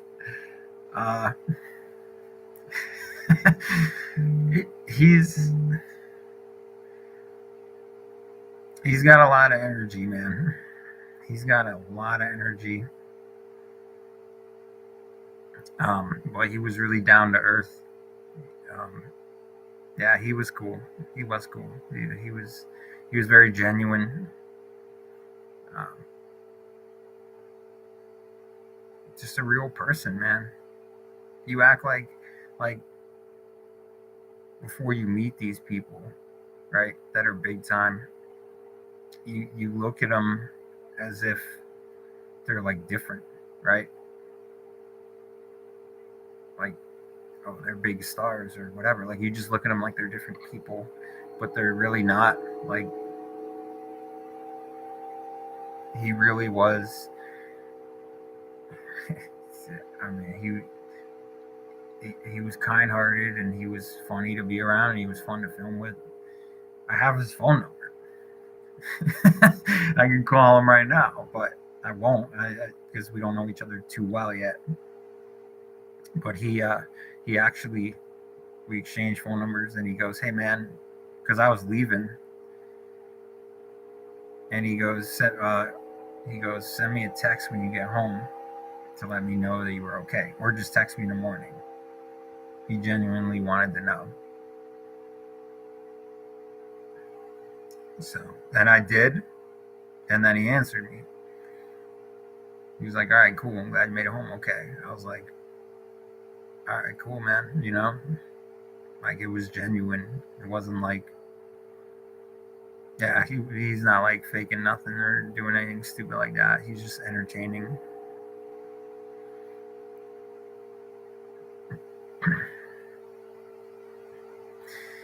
Levy's back. We're still going. I don't know how much longer I'm going for though. This has been a good one. It's been long. We talked about a lot of stuff.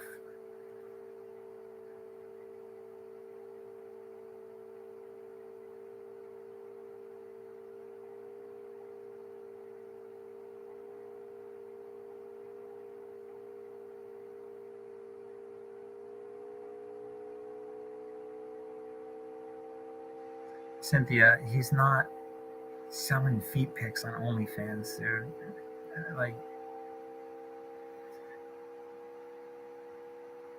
whenever, dude. Let's go right now. What are you talking about, dude? I'm free every single night. You know this.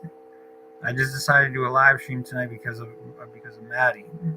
So I wanted to talk about how I was feeling, and we talked about a lot of different stuff. So, Thursday it is, dude. Let's go.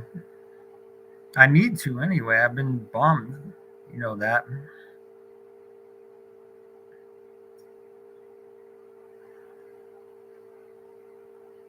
My head's been killing me, dude, for like 2 weeks. I've had a headache. I've been like numb. Oh, yo, Levy. So, you know Glamour Ghoul. You know who Glamour Ghoul is on Instagram? The girl that like she films at abandoned buildings or whatever. You know Glamour Ghoul? Yeah, I can't believe she's gone either, dude. I'm fucked up about it. I've been talking to Haley like every day. Yo, I found some of Maddie's hair in my house, dude. I have it in a fucking sandwich bag. It's like I found her hair. Um,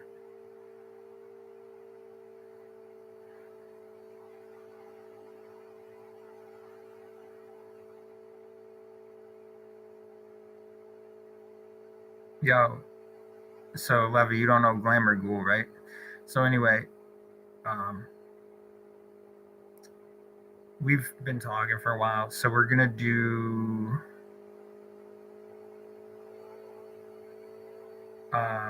this Saturday and Sunday. We're gonna do some stuff. So I don't know if you want to come because we're gonna be in New York. So she wants to do.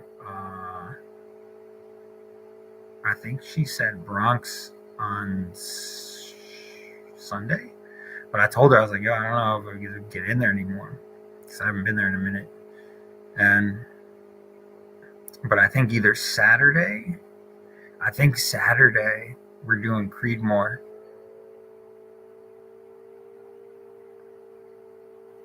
My sister's coming down Wednesday. So why are you available on Thursday then? Why are we talking in the live chat, bro? Just text me. What the fuck with your big ass feet? Just Rodney. Just because I'm off Friday. Oh, okay. So yeah, let's go Thursday.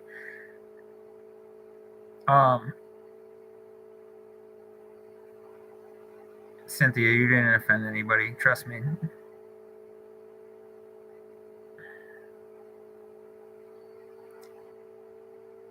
I don't even know what you guys are talking about anyway, but I'm sure you didn't offend anybody. We got to figure out a place to go Thursday because I want to do some stuff. I'll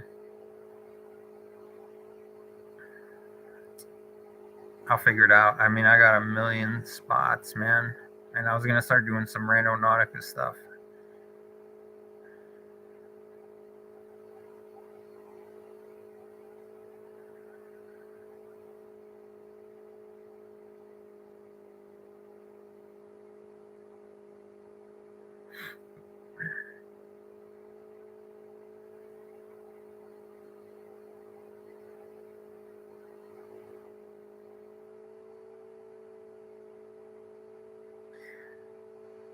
We were talking about this earlier.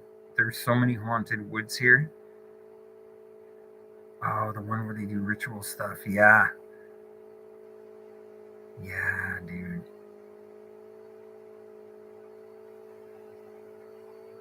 Yeah, so there's like a haunted forest out here that's insane. Not one of the ones I was talking about before, but it's a different one that's completely bonkers.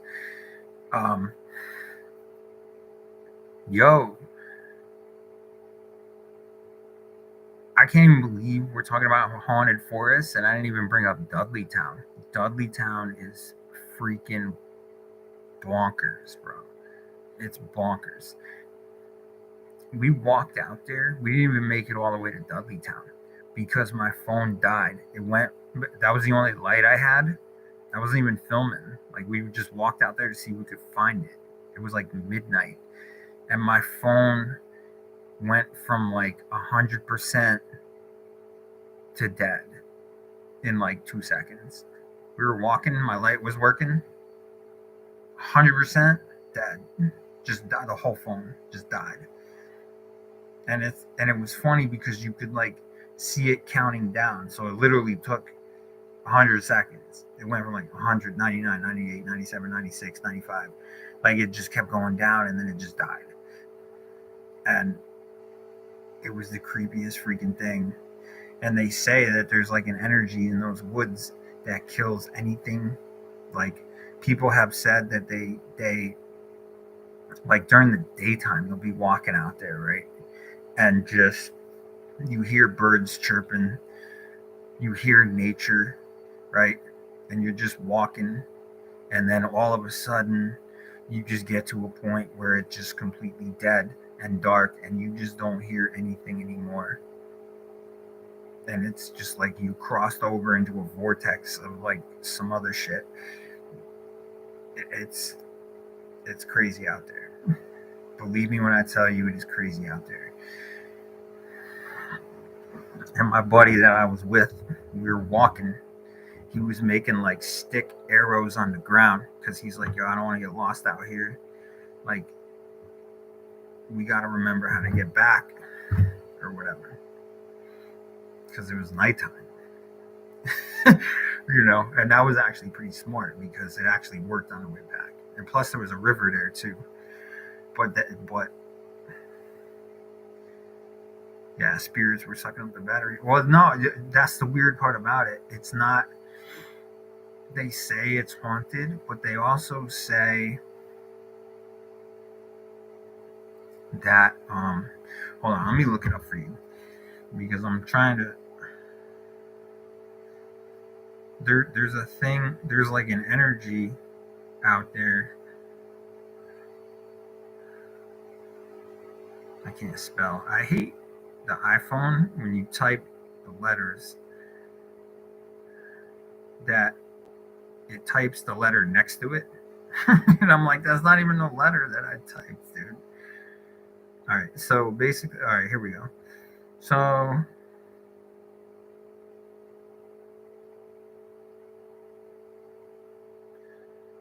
what am I trying to think? There's something with the land. Settled in the 1740s.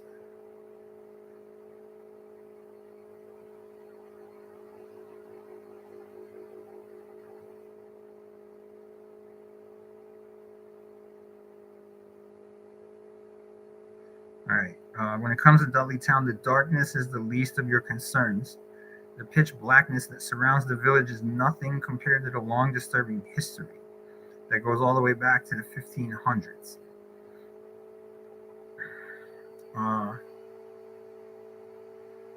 The Warrens, Lorraine Warren, declared the forest demonically possessed in the 1970s. Oh yeah, so there was apparently like a curse on the forest or whatever.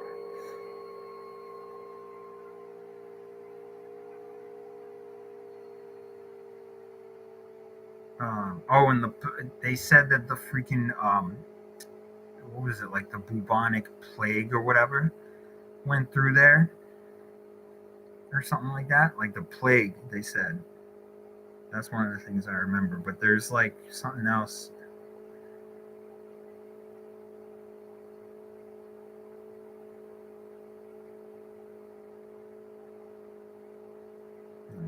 This isn't telling the whole story. Some believe that this place is the evilest place on Earth, and many paranormal investigators left the place running.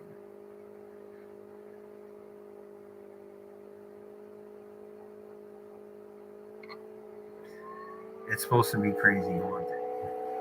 And I'll tell you, when we went back there, it was creepy. But there's something with the land. That's what I'm trying to figure out. There was some sort of like,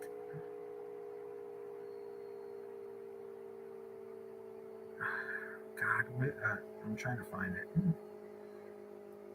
No, this is the one I just read. I'm trying to find it.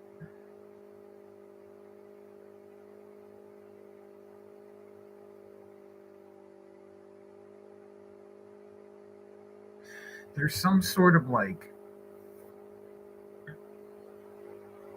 I'm trying to think of the word. There's some sort of like weird scientific energy or something. I can't think of the word. I'm trying to find it. They say it's like in the woods, and that's really the reason why everything drains out there, and why you can't hear birds or anything out there. Nothing. I'll find it. It's supposed to be cursed or whatever.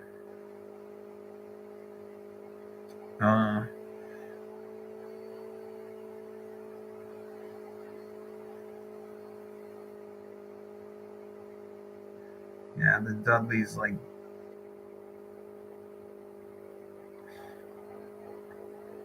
story goes that anyone who tried to live in what has been declared Dudley Town has come into some terrible misfortune in their life. Suicides, demonic possession, alleged paranormal experiences.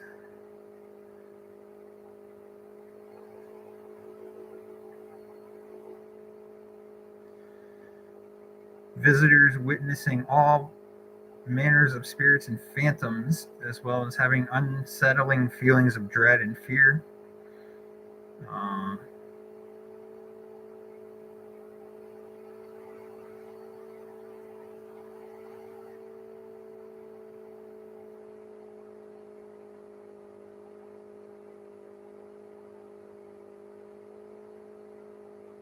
I love how it says it's heavily patrolled by local and state police who will not hesitate to arrest and prosecute trespassers.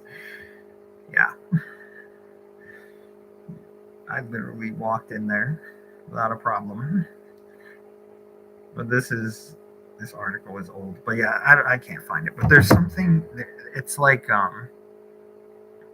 there's some sort of energy there that,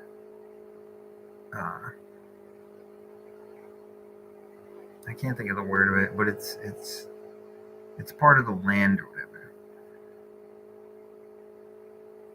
and it's supposed to, I don't even know, it's supposed to drain stuff and everything else. I think Levy left.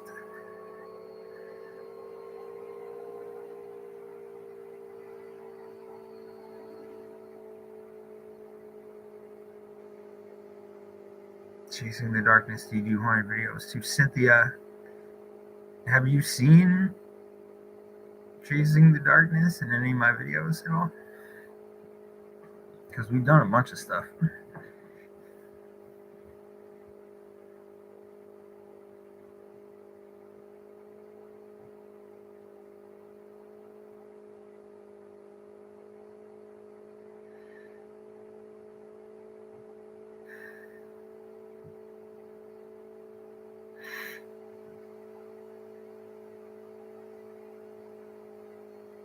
Village of the Damned, robust dark energy. It's crazy, dude.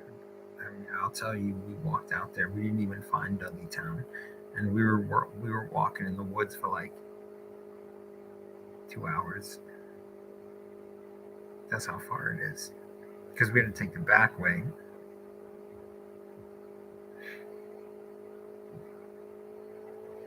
You can't go in the front way because they'll stop you. But we never actually found it.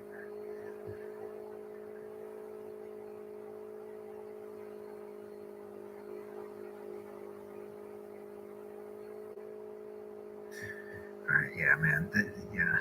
This has been a crazy live stream. I gotta go, guys. It's already past midnight.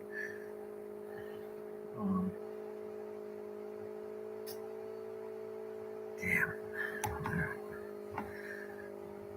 It's been interesting, though. It's been a hell of a conversation. I appreciate you guys for sure. We did a lot.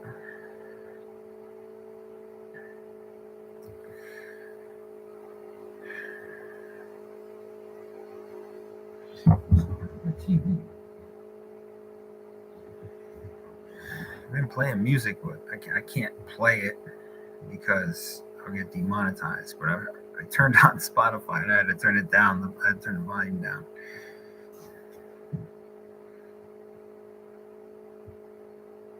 You have a bad memory. I think from now on, whenever me and Levy do a video together, we both should just put our faces in the thumbnail. Because we usually don't. And I just think it would be funny if we both just put stupid ass faces on all of our videos, dude. I think we should, man. Like, you just send me a stupid ass picture of you, bro. I'll add it in there. And I'll send you one of me.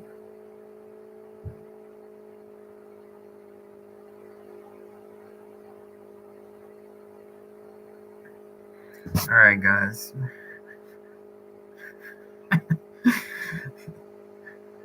It's been real, man. I appreciate all of you for sure, and for the people that came in before and left, or for anyone that's gonna watch this later. Maybe not all of it because it's really long, but I appreciate you guys, man. It's been a rough time, and you guys are the best. You guys are really the best. So I'll be back out there soon, man. I'll be back out there soon doing stuff.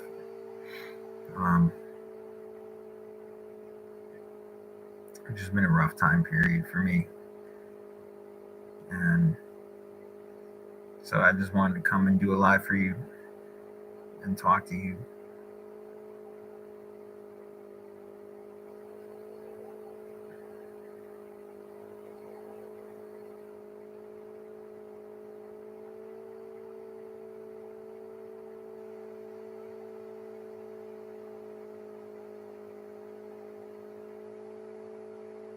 Yeah, man, it's been good to talk to you guys too. I know not everybody made it in or whatever. Some people probably watch some of this later, maybe not all of it, but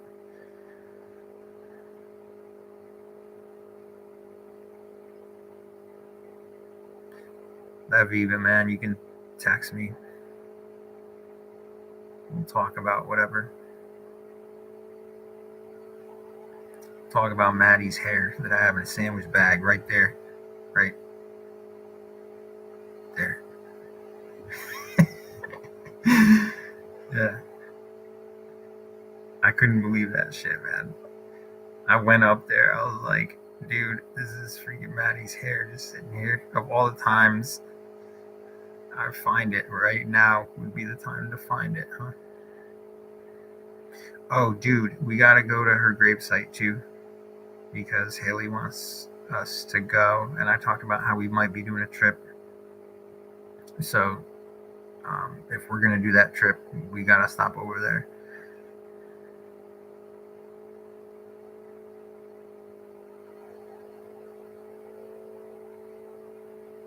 Did my TV just shut off?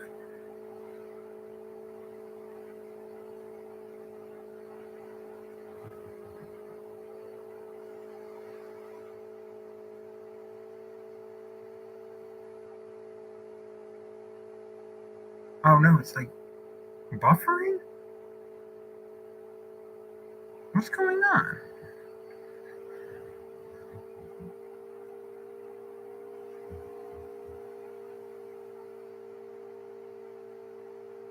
Yo, that was crazy. That never does that. That never ever does that. Rodney just put out. Man, Rodney is a character, dude. That guy is a character. Yeah, Cynthia, go and check out Levy, man. I love him to death.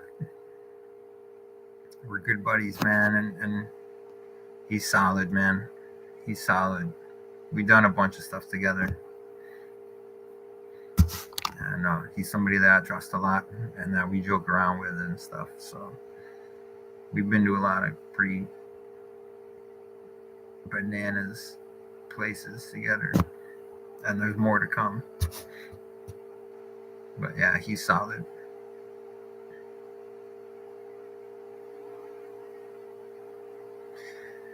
Bro, I got a million spots, bro. There's a hospital out here. Yeah. I haven't been inside, though. I haven't been inside. Because when we went there was people shooting guns in the woods. I think they were just hunting animals, but we didn't want to get shot. So we left. It's right next to the Nevele. It's like right down the street from the Nevele resort.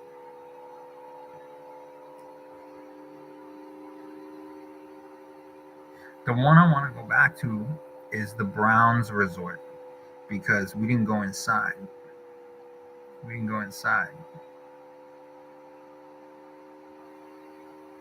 One side of that building is creepy. Is that what you're talking about? Is that where you want to go?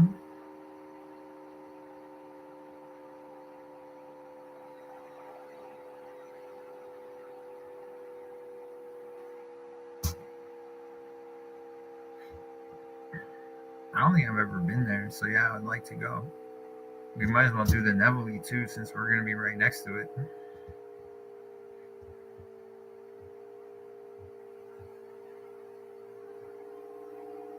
Yo, Thursday we should do some rando.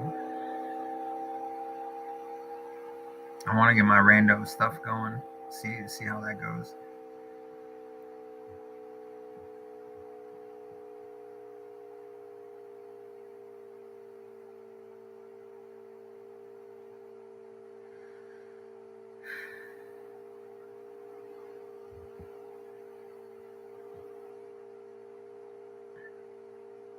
What else you guys got? Is that it? I'm about to take off. It's been a very, very long night, very interesting night with all of you. I should try to get some sleep.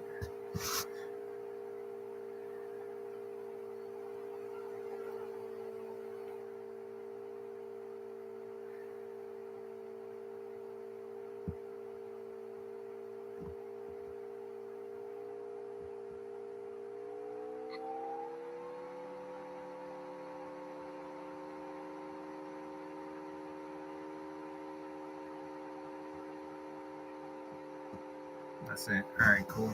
All right, yeah. So I appreciate all of you, man. I gotta go. I'm sure I'll see you guys soon. So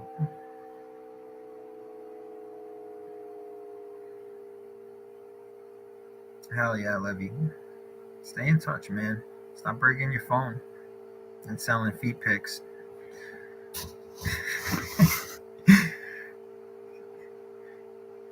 What's your OnlyFans, Levy? What's your OnlyFans, bro? You gotta let me know. I'll come check you out. Support you a little bit. I was thinking about creating one.